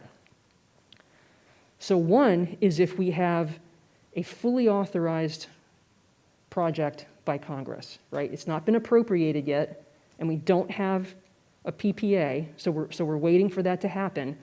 And an example of that will be SEP North, right, or the EAA A2STA. We signed a pre-partnership credit agreement, preserved our credit, and we can go out and do construction. We're totally covered, and that's great. Once we sign the PPA for those, the credit lands on our side of the ledger, okay? So there's I won't say there's no risk, but minimal risk that we're not going to get cost share for it. So, Ms. Leeds, it sort of hangs in limbo there between the PPCA and the PPA? Exactly, Okay. right? So it's kind of hanging in limbo there a little bit, but you're not over shark-infested waters, right? Water looks pretty good, you're going to go for a swim, you're going to get out, and things are going to be great. The next is, if you have a planning project, and we'll take the Lake Okeechobee Watershed Restoration Project, it's in the planning phase, right? It has what we call a tentatively selective plan, right? So it's got an approved plan. We know we're going to move forward with this. They're trying to finish up the planning project, but it has not gone to Congress yet for authorization, so it's not authorized. We can still enter into a PPCA with the Corps to preserve our credit to move out on a component for construction. And an example of that are the ASR wells that we're building north of the lake, right? So now our limbo is a little bit longer.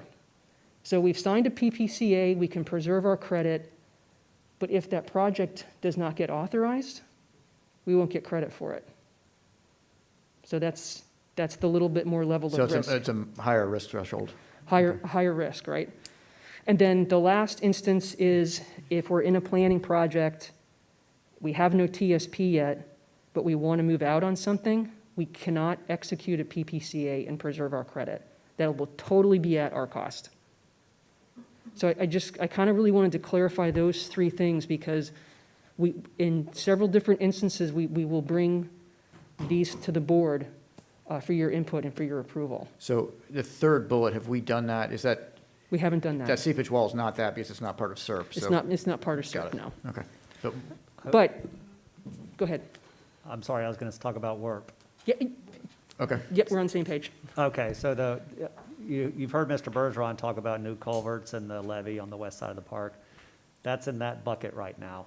And so it's part of a development plan, but it's not been made into an official tentatively selected plan. So we're advocating to move that project forward so we get to the tentatively selected plan, so that if we get appropriations to move out on those culverts on the southern end, then we can sign that credit agreement to preserve our credit. Okay. Did that make sense? It does. That's all at our risk right now with the assumption that the WERP is going to happen. Right. And it's not a huge ticket item if it doesn't, I'm assuming, relative to what we do. Relative to what we do. I mean, it could balloon because there's a lot of culverts involved, actually. So. Ms. Leeds? Yeah. This is not particularly exactly what you're talking about here, but it's all kind of the same thing. Like the Indian River Lagoon South project with C23, C24, and C25. Yeah. So like it got appropriated, the money was appropriated. I'm sorry, I'm so, this is a complex situation. Yeah. And I find that most of the time, something that I think is incorrect. So I might as well ask it in public and find out what the answer really is. So they're in design, Yeah. right? For like the C23, the C24 Right, the STA and the reservoir reservoirs. STA. Yeah. And then the natural lands component is like another part of it. and that's in a earlier stage, that's a PPA or something, but there's, I don't know, it's not in, I don't think it's in design. No. I don't know what you have to design for natural lands compared to a reservoir. But, so you get the money for that. Like, let's just take Indian River Lagoon South again. It's like, how many more times does it need to come back for money? How many more times does money have to be appropriated? It's an annual appropriation process. Yeah. So every year. So you could have your design money and never get your construction money. You got to keep after it. So is that why you're always trying to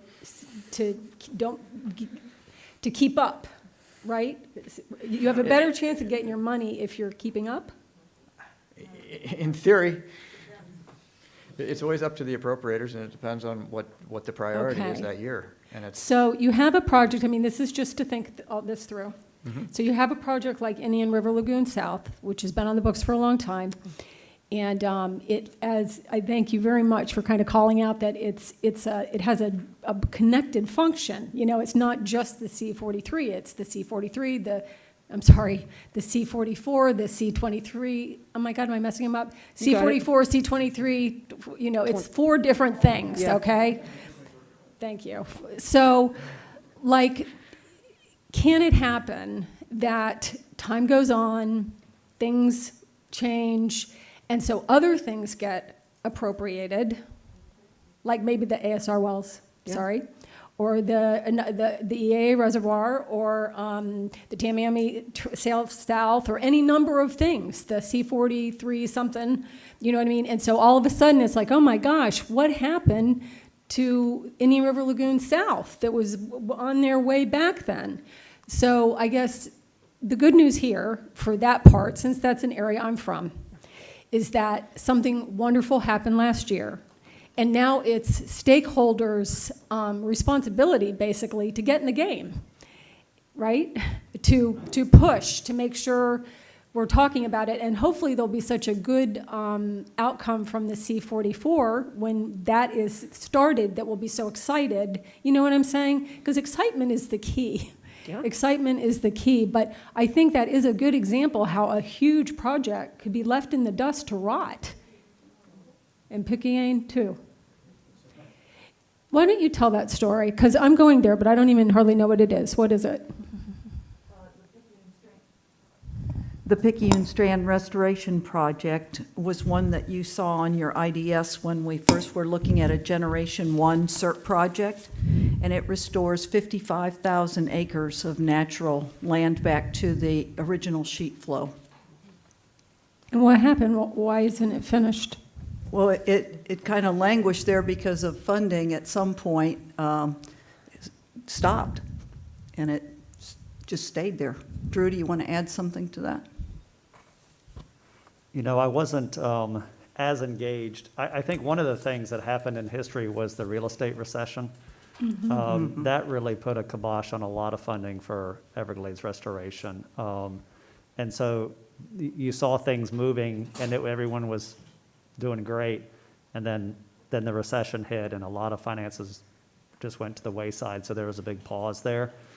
And then when they started ramping back up, we started having estuary discharges, and a lot of the public attention got shifted towards getting water to the Everglades instead of the estuaries, right? And taking care of the estuaries.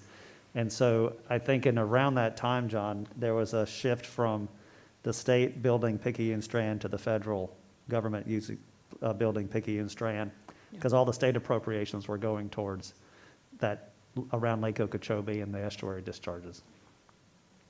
And so but there was that sort of pause on everything with the recession. I can't remember who said it. I think it was just about everyone here. Perhaps the really good thing to have is some kind of running list that isn't as complicated as this, because you kind of just have a meltdown when you read this kind of thing. You really do. That's why we're having a whole workshop on it. It's a meltdown. So, but if there were just a list of these are the projects these are the main things we have going on, and this is how far along they are. It would help any board that sits up here, because there is this, there's a lot more to it than the list, but it's important to keep a list. Can I continue pulling on the thread that I think you started pulling there, and is to turn what you just said around, Drew, a little bit. Suppose the federal government is very difficult to get money out of it, and we don't have any appropriations, and you have something that's authorized, you have something that's been planned, and then it sort of falls off the rails on the federal side. If the PPA is signed, can we take over on that and still get credit for it? Yeah. I mean, if it's a priority of the state and the state wants to do it and we have appropriations? Yeah, we just work with the Corps and change, and we might amend the PPA and change the agreements. We've swapped project components back and forth. That's what I was wondering, so they are swappable? Right, and so Okay. it also gets back to how we balance everything on a program basis versus just a project basis as well. So just to color that, John, I don't know I think this would be a good time to talk about the difference in design and the requirements for signed and sealed designs, because this comes up regularly as we look at moving things back and forth. And so I think that's a really important concept for the board to understand. All right, so yes, Mr. Goss, we can, I will describe it in my words as push projects back and forth as to who's the lead. And you see that in the IDS. The IDS is the roadmap. That's the roadmap that everybody wants to pay attention to, that everybody wants to follow, and know when your favorite project is getting implemented. And the colors on that map, the blue or the black, will tell you who is the lead on that project. And as you go year by year, sometimes the leads will change back and forth between different components. It happened on Picayune Strand with several components. It's happened with C-44 on the reservoir and the STA. So I'll use that one as the example of what Jennifer is talking about. So when the state of Florida, i.e. the Water Management District, goes and designs a project, we do it based on our state law and our professional certifications, professional engineering certification. So we, as an agency, require those plans to be signed and sealed by a professional engineer in the state of Florida. And we do that because we remove some of the design liabilities off of the agency and onto whatever that consulting firm is, if there were, in the uneventual event that there's a failure or there's a design error, an omission, those kinds of things. At the federal level, they have sovereign immunity. So they aren't liable for those types of failures. So it's a different, I'm not going to say standard, but it's a different process. So when we start pushing plans back and forth, C-44 being a very good example, that at one point in time, the Corps of Engineers was the lead on the C-44, start to finish.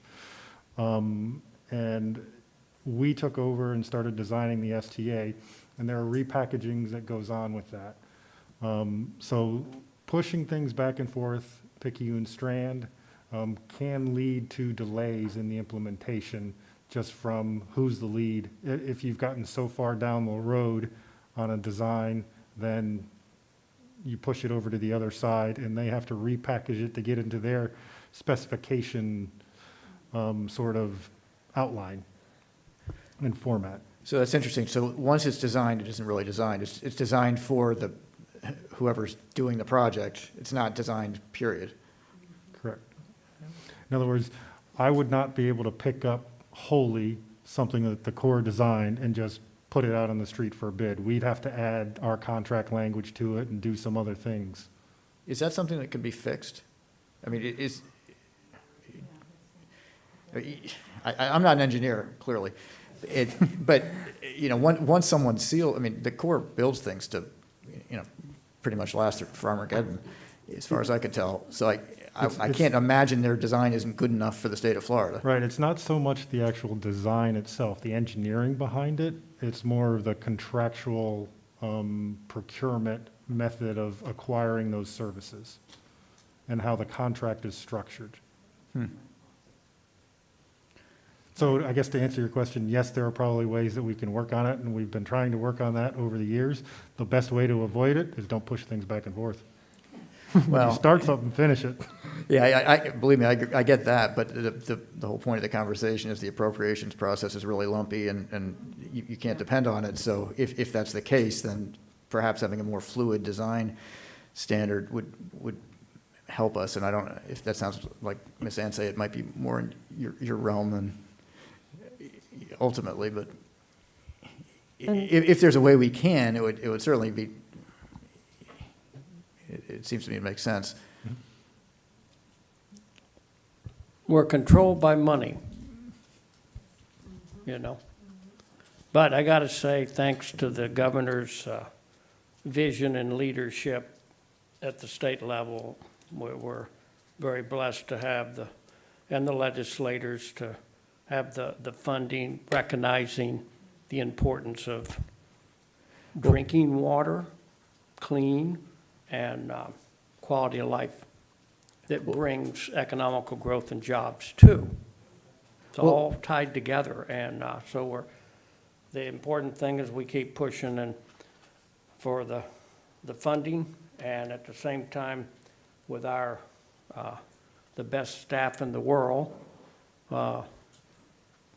make sure we're doing cost versus benefit, value engineering, and prioritizing projects that will keep the Everglades alive as we continue over the next couple of decades. Mr. Bergeron, I think that's exactly the point, and I appreciate you bringing that up, is the state has tremendous momentum right now Yeah. and tremendous willingness to proceed. The federal government is coming along, Yeah. and certainly our Florida delegation is doing a great job for us, but it's a big country and there are lots of needs out there. So it's, you know, if we can do something or if we can expedite something with this momentum we have, I don't want to be held up by, I don't want to say bureaucracy, but whatever other term you want to use.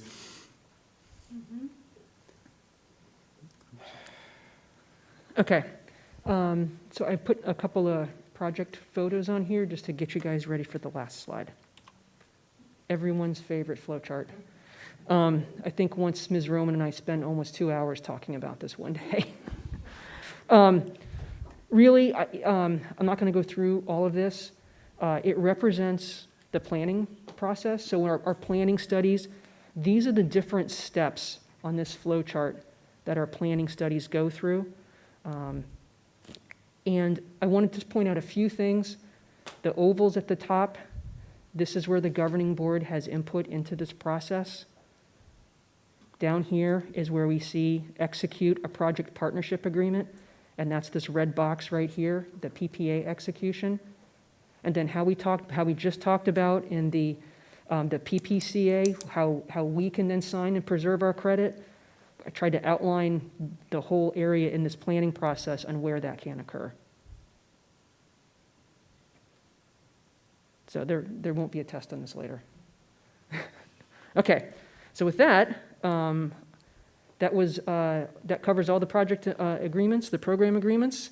And so I'm now going to turn it over to Megan, who's, like I said, going to back clean up and take us home and go over all the cost share.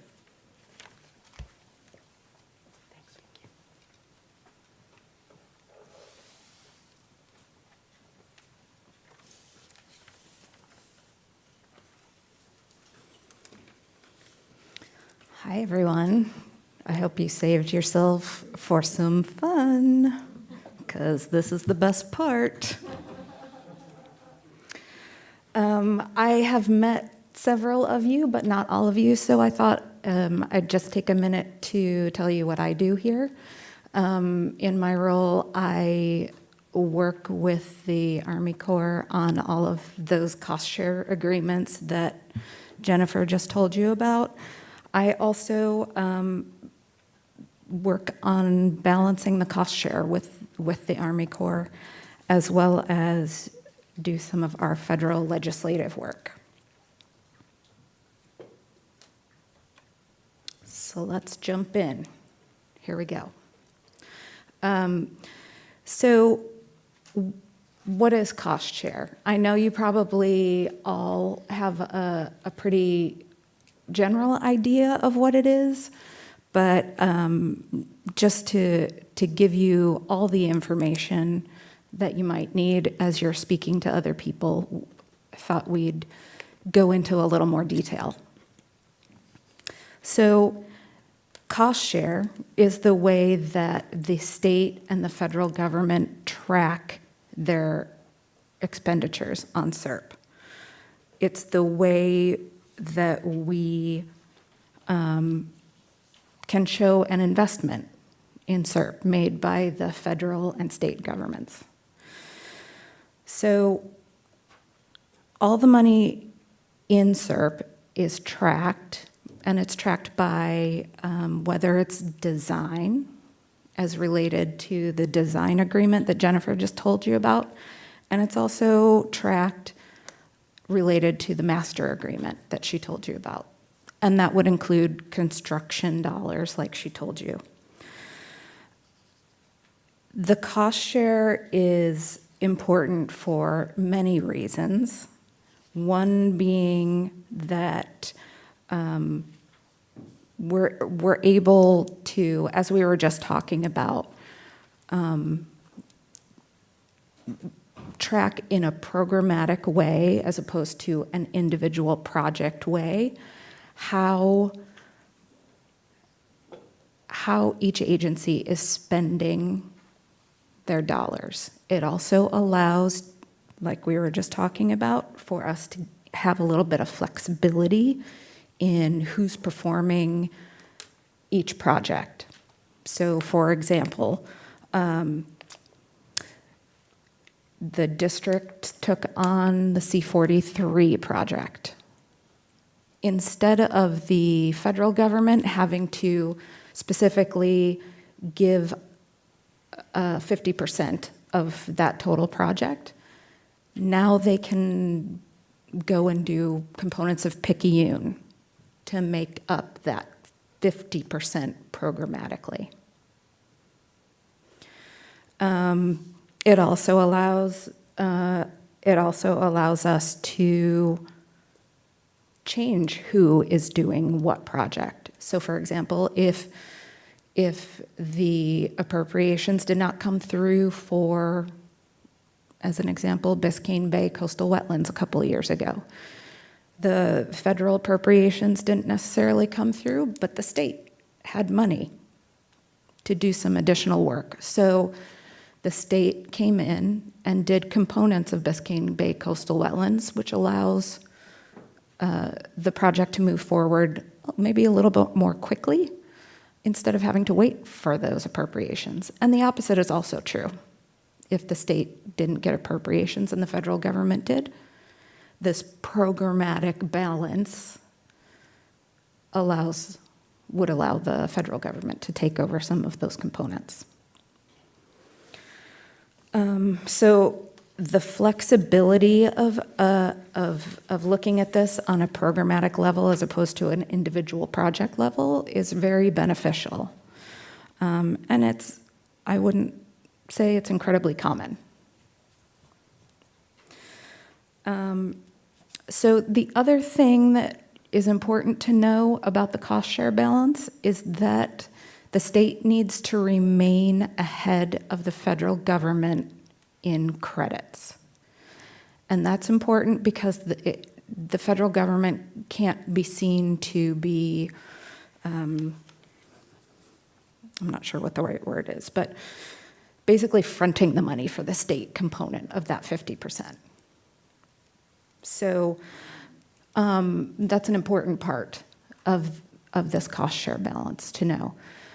You've heard that the cost share balance is also called the ledger. So I will, probably use those terms interchangeably a little bit throughout this presentation.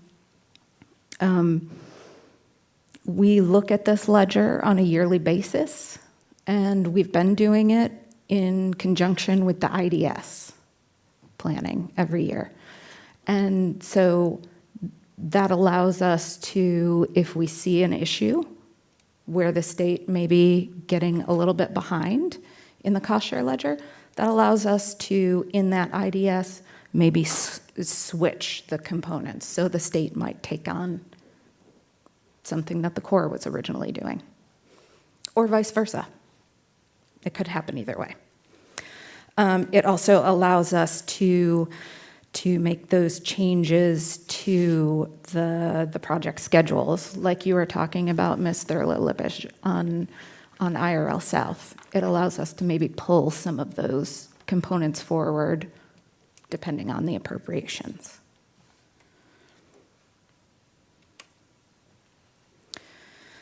Okay, so there is a process for crediting.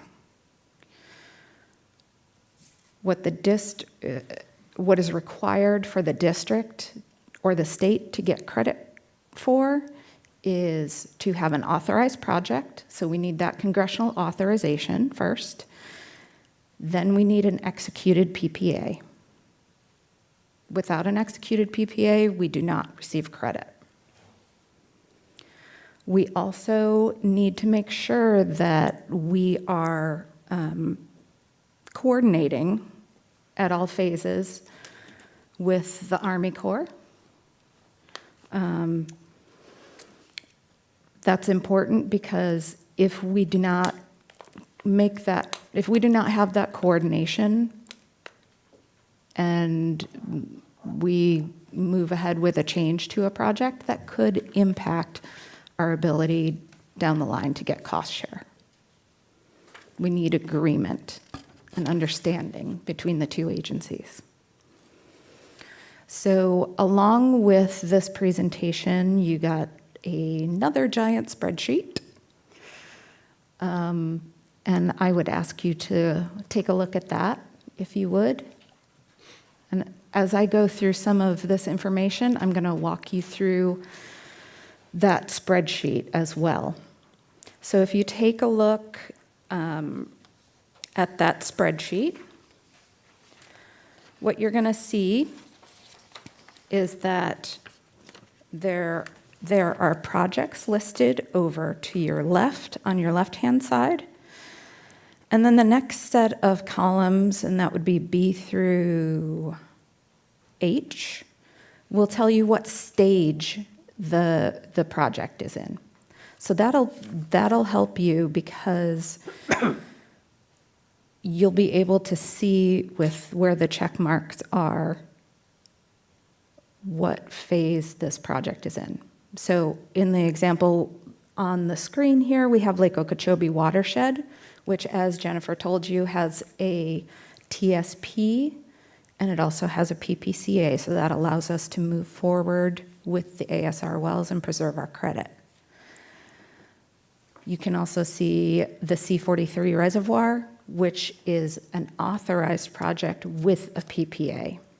So what that means is anything we do from here on out, we are receiving credit for on that project.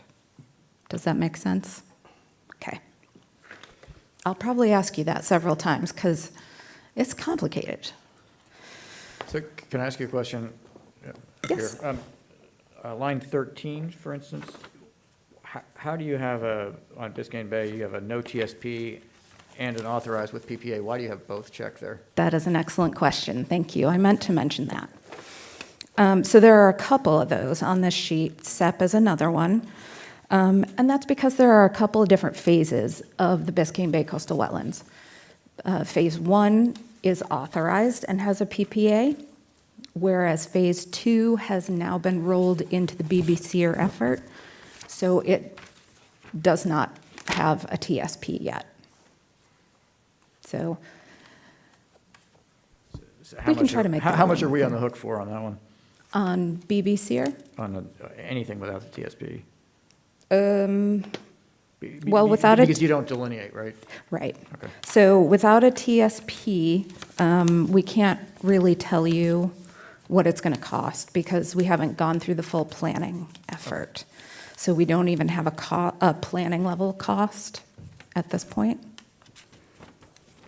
We don't have a cost, and we don't have a who's going to do what either. Right. With that plan. Okay. If I could emphasize something here, Megan, you've said it, but I want to say it again. So the Corps has to stay ahead on the ledger itself, right? We don't get credit onto the ledger until there's a checkbox on the left-hand column, authorized with PPA. So we're preserving credit in the TSP, with PPCA, and on the earlier boxes, we have an opportunity to preserve credit. But it doesn't actually make it to the ledger until it's authorized with a PPA. And the Corps cannot execute contracts in a manner that would get them ahead of the 50% cost share. So that's why this is an important discussion, so you can see where we spent money and whether we have even the opportunity to get credit for it on the ledger. Thanks.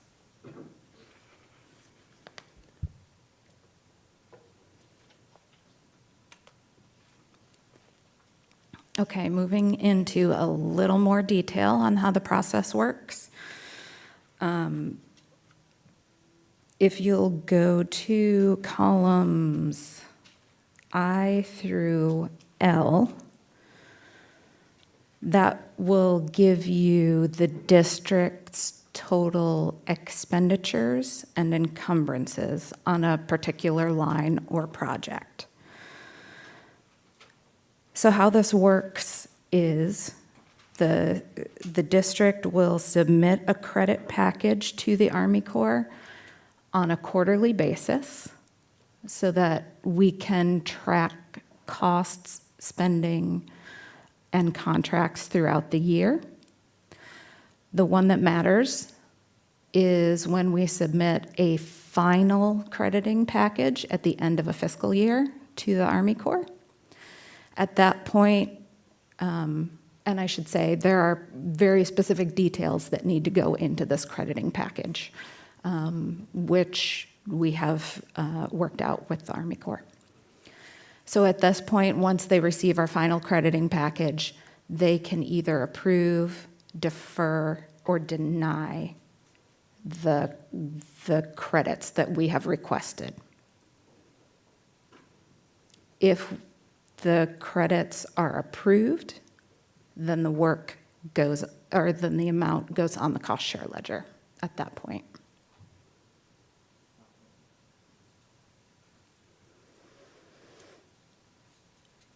Okay, so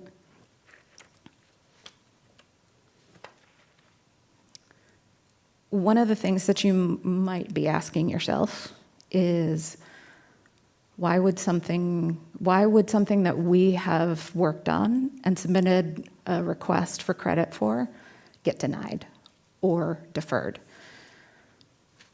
Deferred would be because we don't maybe have a PPA signed or executed. Denied can be for various reasons. Sometimes it is because we haven't coordinated appropriately, or we don't agree necessarily on what should be in a final design or construction effort. So, for example, and it's a very high-level example. If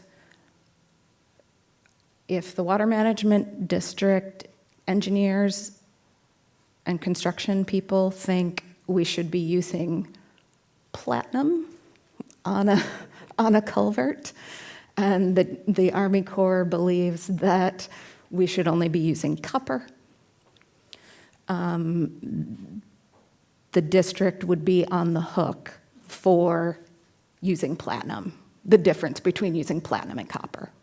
And that's a silly example, but what? John would never let that happen. Yeah, I was going to say, for the record, we don't do that, but go ahead, Megan. Just an example. Yeah, it's a silly example, but you understand But you would the work point. that out before construction, wouldn't you? Would we build, I hate to use your example, but would we have built the platinum and then the Corps goes, oh, by the way, we're not paying for that? So let's Or take a would we have real, figured that out beforehand? yeah, let's take a real world example. C-43 reservoir.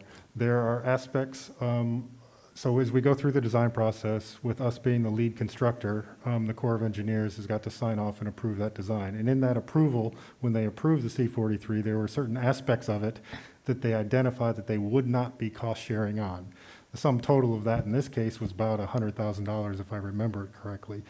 But that was the kind of, we believed it would be better this way, perfectly good, satisfactory engineering standard and approach. They approved the approach, but they wouldn't approve that aspect for a cost share. And like I said, I think it amounted to about $100,000. And it had to do with one of the bridges on the project. Thanks. And one other question. You said that sometimes we would ask for something to be put on a ledger, but would we ask for something to be put on a ledger if we didn't have the PPA? Because I didn't think it could go on the ledger until we had a PPA. We can ask for things, yes, without a PPA. Well, we can. Yeah, and that's why it would be deferred. Okay. So what the Corps will do is they'll track it. We'll submit the ask.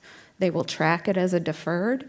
And then once we sign that PPA, we'll go back and get those expenses credited to the ledger. Okay.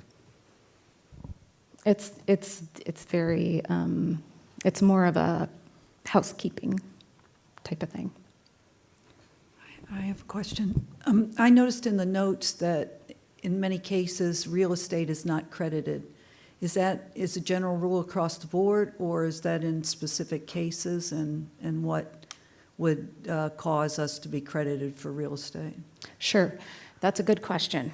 So sometimes, as we're going through the planning process, and once we have a really good plan in place, the district might move out in purchasing land for a project. As an example, IRL South Natural Lands. The district has credit on the books, but not credited yet for IRL South Natural Lands because we went out and acquired land in advance of a PPA. So that can happen.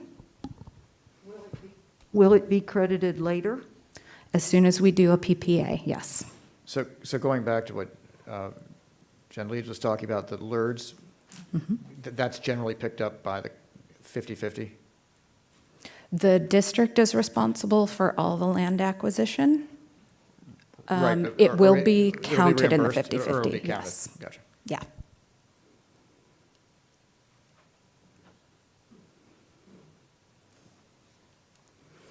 All right, so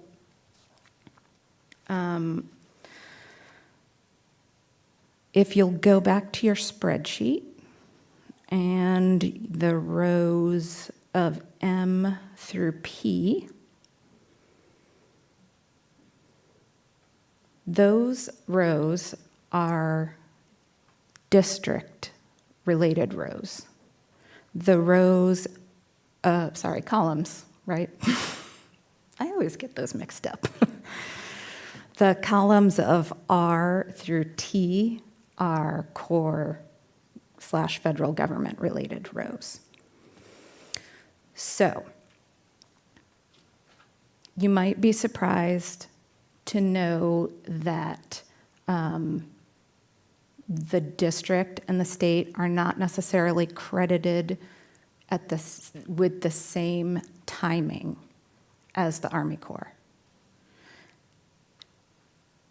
What happens is the district and state will get credit for our expenditures and our encumbrances, but not necessarily our obligations. Does everybody know what those words mean? Because I have a hard time with them. Everybody? Okay. Yeah, All right. you're going to need to explain that because the timing seems backwards to me, because I would think the obligation comes after the encumbrance. So I had to create my own little cheat sheet. But, so expended, as in, this row right here, column right here, the expended district costs. Those are things that we've written a check for, basically. The money has been paid to a vendor that's done the work for us. You'll see right here in column N that there is also an expended column that has not been posted to the cost share ledger. Why? There's a little bit of a lag between the time that we would necessarily ask for that credit and between the time that the Corps would approve the credit. So that's reflected in this line right here. Okay, the next column is contractual obligations for the district. So what that means is we have a contract with a vendor, we have that money set aside. I think of it as kind of locked up for that specific purpose. But we haven't necessarily expended the money yet. Does that make sense? Okay, cool. Now, Megan, I'm sorry, but I didn't think we could submit for cost share credit until it's expended. Is that correct? Can we submit obligations for credit or just expenditures? That's part of the timing. Okay. So, right now, the Corps would not give us credit for obligations. However, the great news is that's something that we're working on, and we will be amending the guidance memorandum, which lays out the process for that crediting.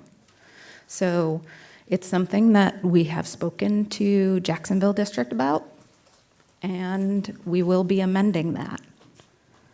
Because at this moment, the Army Corps gets immediate credit for their expenditures and their contractual obligations as soon as they happen. Whereas the Water Management District would not get credit for these contractual obligations until they're expended. Yeah, that makes sense to me from an equity standpoint and from a budgeting standpoint. The term you're using, expended, is that's what I would think of as outlays? Yeah. I mean, what the federal government would call an outlay. Say yes, Jennifer.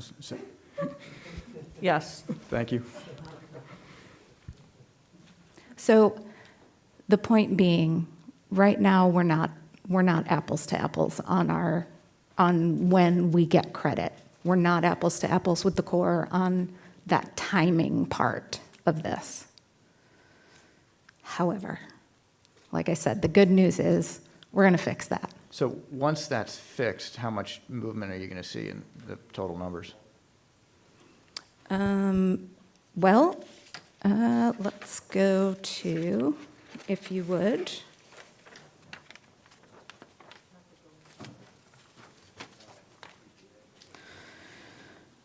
The amount that the district is not being credited for right now is an additional $500 million.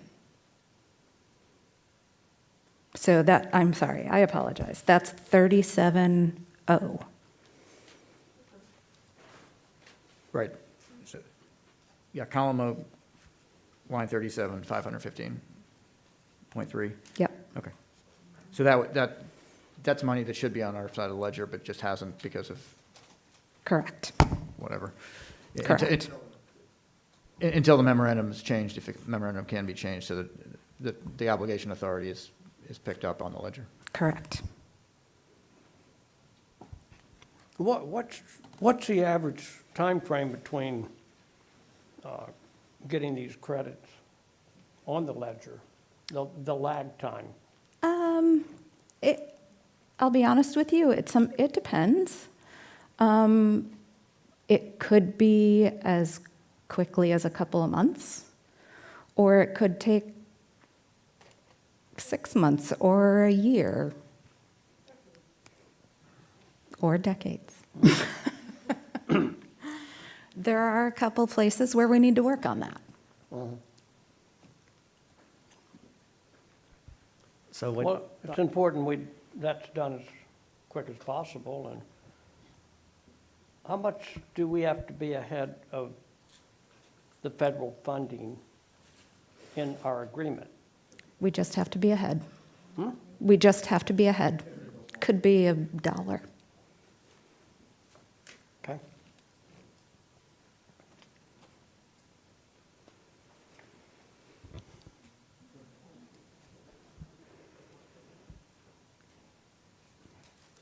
Mr. Kobe, was this something that started from the very beginning of the relationship between the Army Corps and the South Florida Water Management District? Has it always been like this? By this, do you mean having the cost share, or do you mean? That it seems like we're unfairly behind in the cost share? Visually, maybe it's not really how it is, but I mean, visually, it looks kind of, I'm just curious. I mean, is this something that we knew, it was like this from the beginning? I should not be complaining about it because it's been like this? This was the relationship, handshake 20 years ago, and this is just how it is? Or are we looking at this, like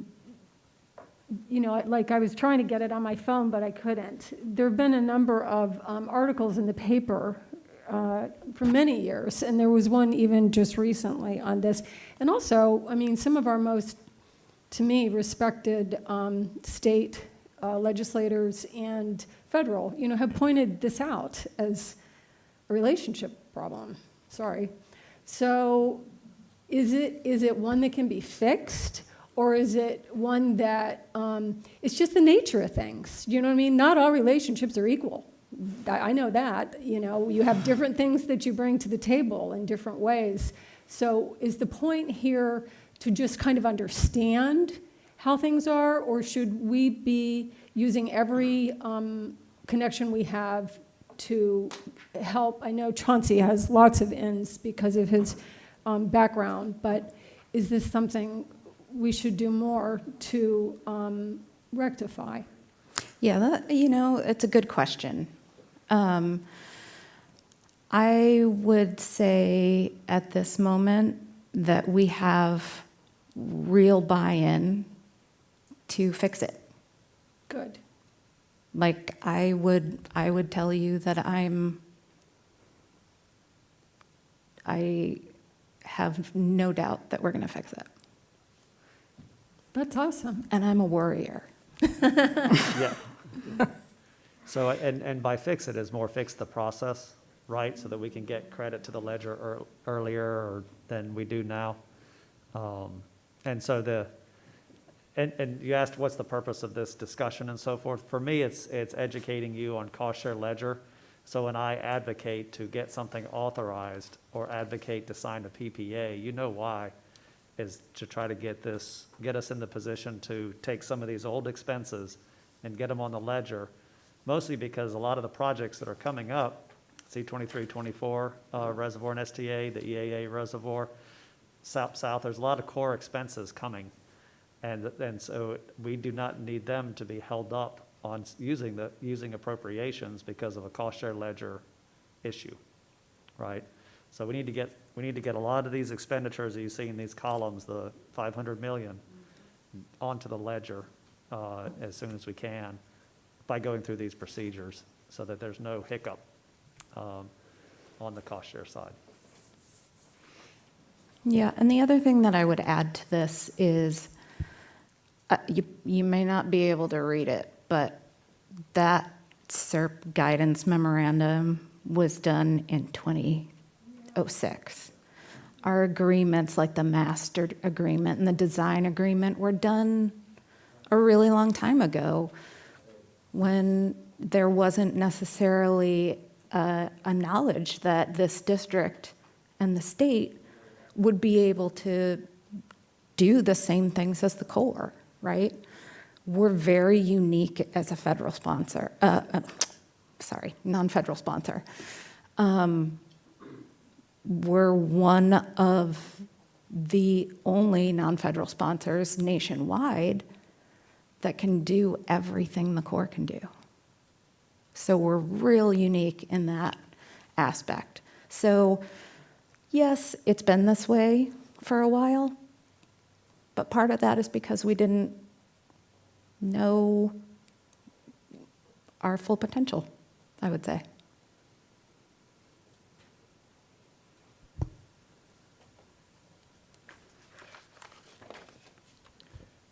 Okay. Does, I have one question. Does this partnership, is it set up where the Corps does have to work and the state does have to work too? John? I want to say yes and no, because it's not necessarily half and half of the work. It depends on how much the project is. So, like with the upcoming EAA reservoir, that's a big project, and the Corps is going to be spending billions of dollars on it. Whereas the state is only spending, help me, how much on the STA? Hundreds of millions. So to answer your Hundreds. question, when you term it in terms of work, no, it's not half the work, it's half the costs. So Right, think of it well, as a who cost chooses who perspective. does? I'm sorry? I know South Florida does certain projects, the Corps does certain project. Who decides who does what project, federal or state? That goes back to our earlier conversation about the IDS, when everybody sits down and starts talking about which agency is the lead on which component or which project. And the cost share factors into that to some degree as Drew engages with the board and others in the administration about what do we want to take the lead on. Okay. I just wanted to add something with that, because there's a piece that we talked about a little bit earlier, and I'm not sure everybody quite understood the full aspect of it, but it's that LERDS discussion. So the land acquisition, relocations, and those types of things, the federal government can't do that work. So that always has to be on our side of the ledger. And so sometimes when those costs are very high, then the construction work from the Corps side balances that out. And so whereas we can decide who's going to do the rest of the work in terms of design and construction, the thing that the federal government can't do is land acquisition, relocations, and those aspects associated with LERDs. That's a good clarification, thank you. That helps. And the land is, do they split the cost of the land too? Acquisition? It goes on the ledger. It goes on our side of the ledger. 100% Yes, on land acquisition? correct. Okay.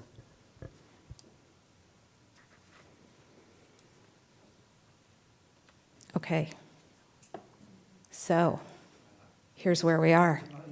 Yeah. We had to go through those details to get to this part. So here's where we are. The state currently has on the ledger approximately 1.8 billion, whereas the federal government has approximately 1.6 billion.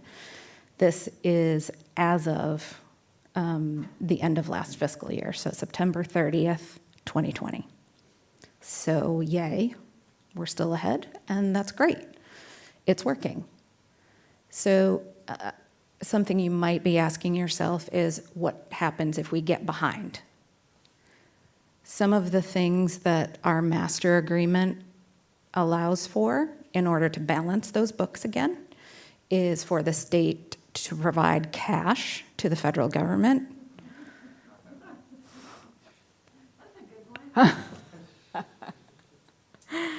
You've got that in your purse back there, right? we can also have that prioritization discussion that we talked about earlier. Is there a place where we can move projects ahead that the district is working on that would balance the cost share? We can also talk about the district taking over work that maybe the Corps is currently scheduled to do. The last resort, I would say, is the federal government may need to slow down their work in order for the state to catch up. Question on the state credit, that does not include the 513 million. So that just, we get zero credit for money we've obligated, and we have to give them money. I mean, looking at your three bullets here, the state provides a cash contribution. Why would we ever do that when we've already spent 500 million? I mean, that makes zero sense to me.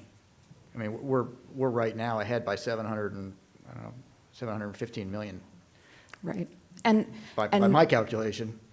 And what you're saying is part of the overarching point of this discussion that we're having right now.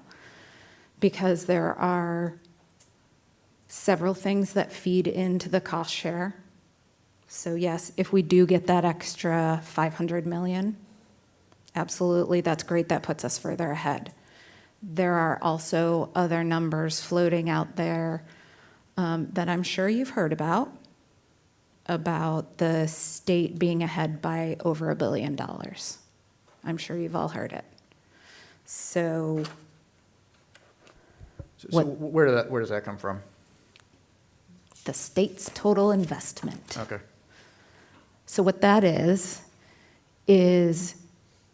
it's the SERP amount that we can be credited for, as well as items that the state has invested in that are not creditable at this moment. So those would include things like projects that don't have a PPA, but we've already invested money into them, like IRL South Natural Lands. It also includes dollars for things that we may have done outside of SERP.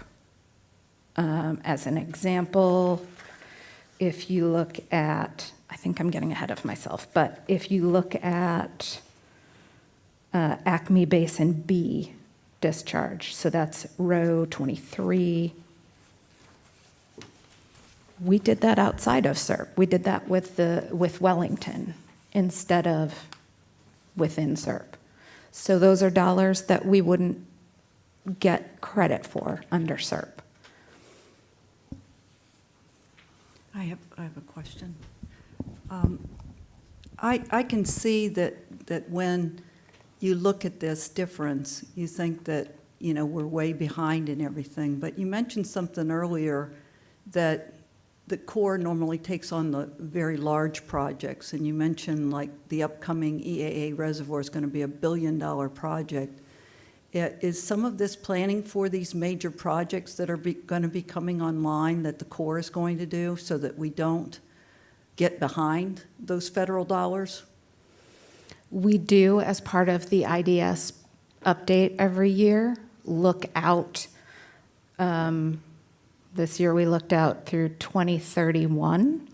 So we do put in the expenditures that we think the district is going to have versus what the Corps is going to have. So we are taking that really long-term look at the cost share balance. And that's why we're able to move things around if need be. And I think that's really reassuring, because the last thing we would want is to get behind those federal dollars, if I'm understanding what you're presenting us today. That's correct. I do have some concerns about that big reservoir project. That's a big chunk of change on the federal side. So that's something we need to think about. And so there's things that we work with the Corps, and they've done it, I think, for other projects that when they execute contracts and implement the reservoir itself, it isn't hit the ledger at the exact day one, right? So it gets spread out just because through some internal cost accounting procedures they do. But it's still a big amount. And so what I always look at when I sweat over these details is column L, which is the total expenditures and encumbrances that we've done on these various projects. And I look for the big numbers there. And then I look in column B to see if we have a PPA or whether it's authorized, right? Because if I can get a check in column B for the big numbers in column L, then we really start giving us that cushion, over 200 million. And so when I advocate for, hey, we're spending in Lake watershed, let's get it authorized in 2022, is so we can maybe start moving some of those numbers over. And Loxahatchee is another good example that's on here. So that's how I kind of digest this very quickly. And I think the light went on for me in the sense that when I used to look at this chart before, I think we were introduced to it before, where we showed that difference between those federal and state dollars. You think, oh my goodness, the federal folks need to step up and get those dollars moving towards us for Everglades restoration. But at the same time, you're looking out into the future with big projects that come up, and we cannot get ahead of federal dollars. So I think that's a point that I'll take away. Thank you. Yeah, Ms. Means? I know we've talked about this before, but I've forgotten. How long does it take typically to get a PPA approved? Isn't it a year or 2 years? Yeah, the PPA, depending on what it is, there are several levels of reviews that those have to go through on the Corps side. If it's a normal model PPA, which is something that we have worked out with the Corps, it can be approved at the South Atlantic Division, which is just above Jacksonville. If it's not a model PPA, then it would need to go to the Assistant Secretary of the Army for Civil Works office.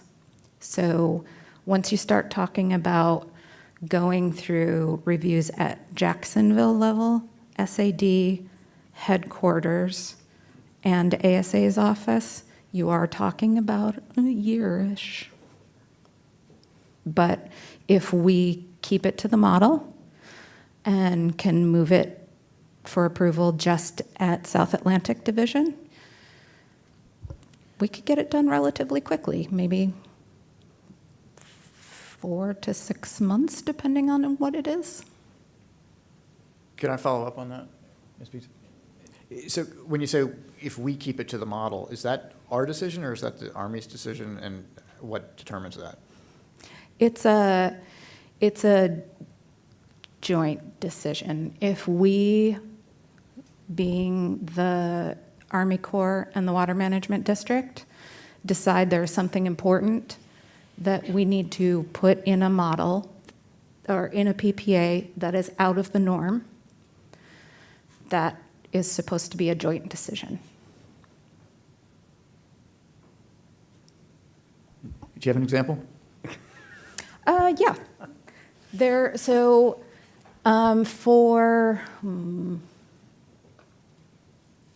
I think it was for the Picayune Strand PPA model, and this was an amendment to the PPA. There was a line talking about that the Water Management District wanted to insert. That was something that we talked about with Jacksonville District, and it ended up taking a little bit longer to get that language through, but it was a joint recommendation. Recommendation might be a better word. Okay, so by model, you sort of mean boilerplate? Correct. To use my language, okay.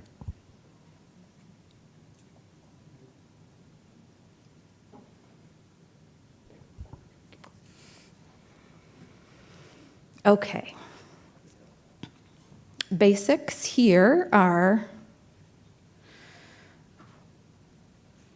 like I told you in the last slide, credited amount is 1.8 for the water management district.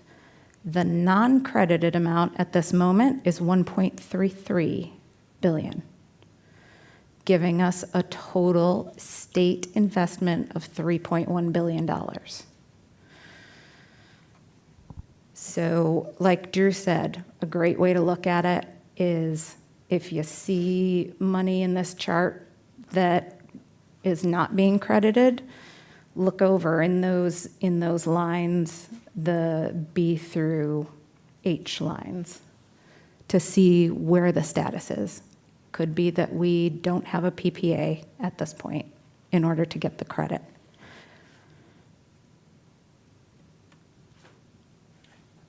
Wait, I'm just going to go back to this. These are the two numbers that you will often hear people talk about. Is the non-credited, is it land purchases or? It could be, yep. And STAs, pretreatment, or what? Why is this non-credited? It could be that we don't have a project partnership agreement signed, and the state has moved ahead on land purchases. It could be that we have done part of the work outside of SERP. So what this 1.33 billion, sorry, 1.3 billion represents is the work that we have the opportunity to get credit for. Most of that's going to move into the credited category. I mean, it would be only the non-SERP stuff that doesn't, For those, ultimately. correct. For those that we would sign a PPA for. PPA is kind of the key here. We need to be able to execute those PPAs in order to move some of this non-credited amount to a credited amount. Going back to some of the risk tolerance we were talking about earlier, most of the things we're doing, it's with the expectation of having a PPA. Is that, I mean, I think Drew, generally, you're not going out and investing in a bunch of stuff that has, zero prayer without. Yeah. That's right. I mean, so like the ASR wells, once we were moving out of design, so we pushed on the Corps real hard to get a credit agreement signed so we could preserve credit, and they did sign one, and we have one now, so that as we're doing the ASR well work we're doing, we're able to preserve that credit for the eventual PPA. So I don't view the 1.3 billion as a risk to the agency. I think part of it is, but certainly not the majority. And like when Megan's looking out into 2030 and so forth, we're also assuming PPA gets signed here, credit moves over, PPA gets signed, Is the 500 million a part of this 1.3 billion? Yes. But you expect to get more of this credited of the 1.3? I believe we can work on it. There is opportunity, for sure. Well, that's really important.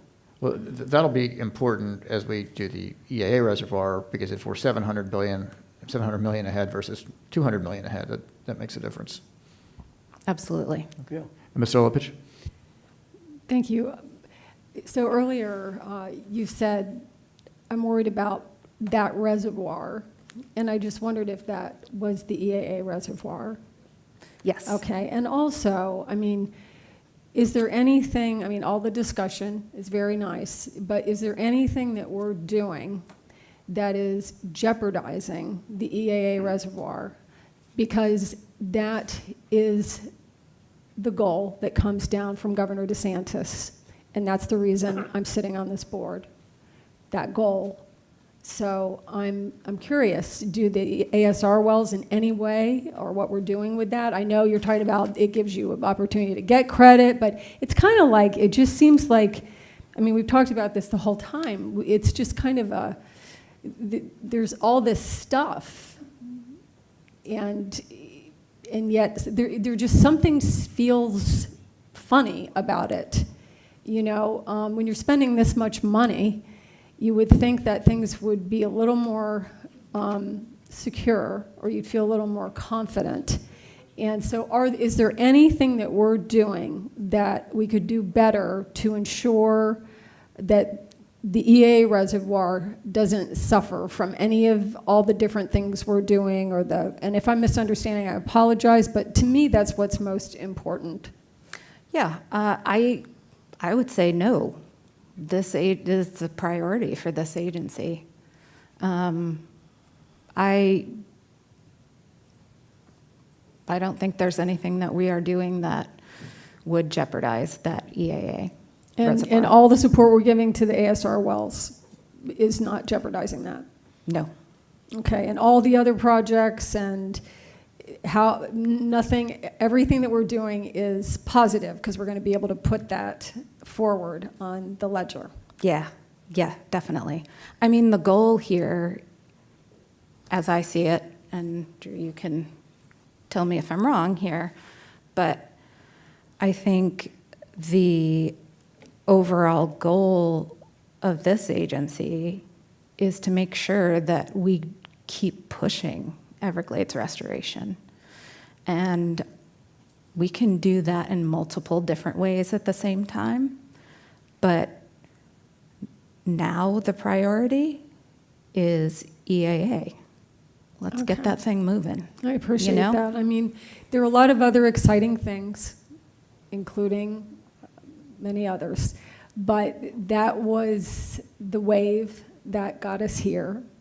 And sometimes it's hard to understand all the nuances, but I just want to make sure that you feel secure about that. I do, yeah. Yeah, the only concern I had was where the balance comes in, because it's such a large amount of money, you know? It's not with the project itself at all. I have one quick question. How much of the 1.3 billion do you think will get in the credited column? Do you have any estimate? Well, we know that we have the obligations of the approximately $500 million out there now that are not credited, so I would expect that.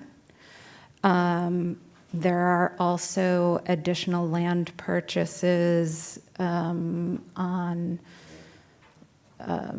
natural lands and a couple other places that once we sign a PPA, we would get credit for as well.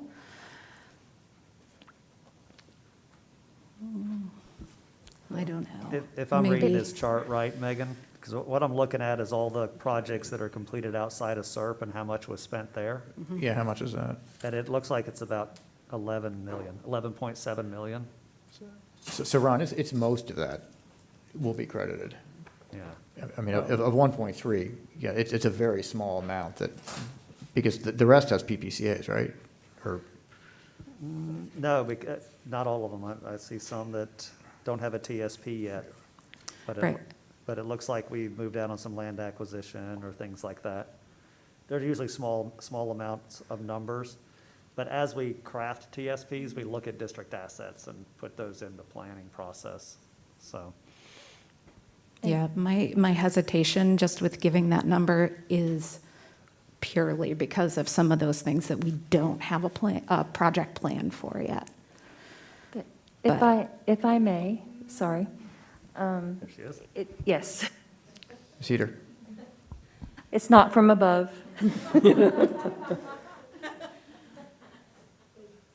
A very quick way to look to see how much of that 1.3 could come to us quicker because of changing that SERP memorandum of agreement is if you look at the combination of column B is in boy, and then column P is in Paul. So for example, the C-43 reservoir, we have a PPA, and we have $570 million of contractual obligations where we have signed a contract, as well as expended money that has not been credited yet. So that is how you quickly look to see out of that 1.3 billion, how much of that could come a little sooner than going through the full process of getting a PPA signed. So a big portion of this is going to be in the credited column of the 1.3. Yes.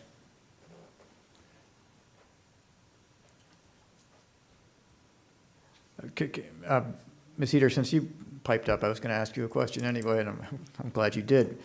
From a cash flow standpoint, I've sort of been trying to figure out who owes what and how the cash moves here. Does cash ever move? Because we get reimbursed, but do we? Because everything's on the ledger. So I'm wondering, is there actual cash moving? No, so if we go back to, Jennifer Leeds as well as Leslie, when they were speaking of the difference between cost credit versus O&M. Mm-hmm.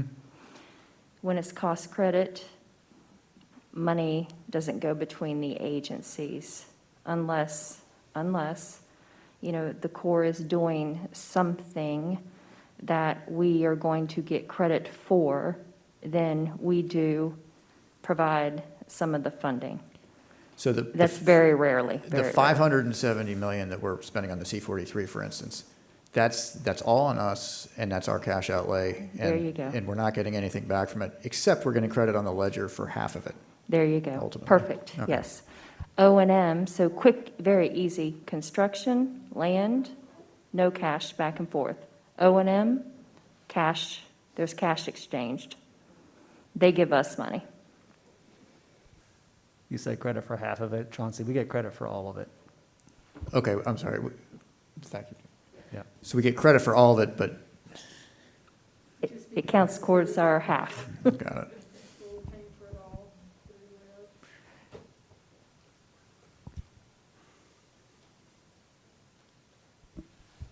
Any Clear as further mud. questions? I have one question. Go ahead. We're all in a coma. We might as well just call the question here. What would happen if they didn't credit us? What would happen if this didn't happen? It'll happen? Okay. Yeah, I mean, I just, Okay. then we would call them obnoxious. You know, I mean, Okay, we put Jennifer Reynolds on them. Right. Okay, so we can go home feeling good about this. Yeah, and I will say, as long as we're pushing and advancing and pushing SERP, we're solving this problem. And so like examples of, we asked the Corps to sign a PPA for natural lands for IRL South. That helps address cost share, right? We got a PPA to talk about tomorrow with the Corps on Central Everglades, which are the EAA reservoir. That helps the project, right? Because we've spent a lot of money there, and are spending a lot of money there. So all these, we are striving to implement SERP because we're getting great appropriations, and then that will help us with this issue if it ever prevent it from becoming an issue, I think is the right way to say it. So if you see us not pushing SERP, that's when you start to get on us, right? That's not going to happen. Anyone have further questions? I only have one, and that is, I think we need to push very hard to get as much of that money into the credited column as we push these projects forward. I can understand why we're going ahead with certain expenditures and then following up with the credit. But I think we need to really do the best we can to get it over in our column where the state is recognized as in that credited column. I'm with you. You know, and this is the first I'd heard about the memo possibly changing to get our contractual obligations potentially credited. That would be huge. That would be huge. Yep. So. Is that, any of the governing board members on the phone have any questions? You don't have to. No, sir. Great.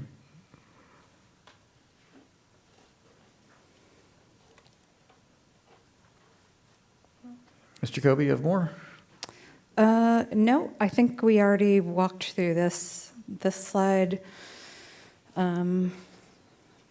So the last thing I would say is, I know it's been an afternoon with a lot of details in it and lots of spreadsheets for you. But you know now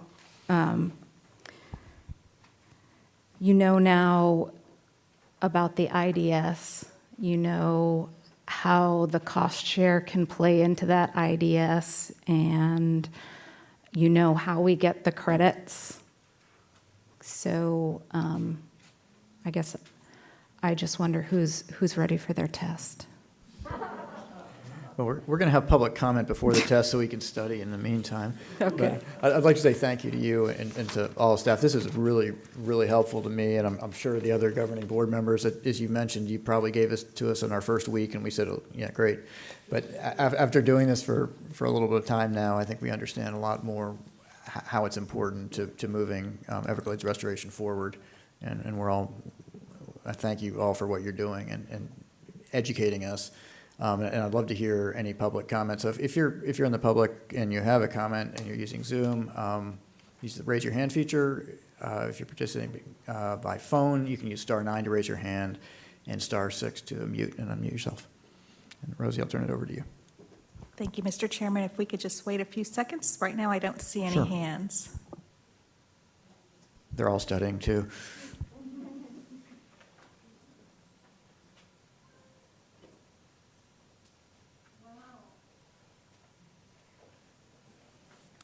Mr. Chairman, I do not see any hands raised.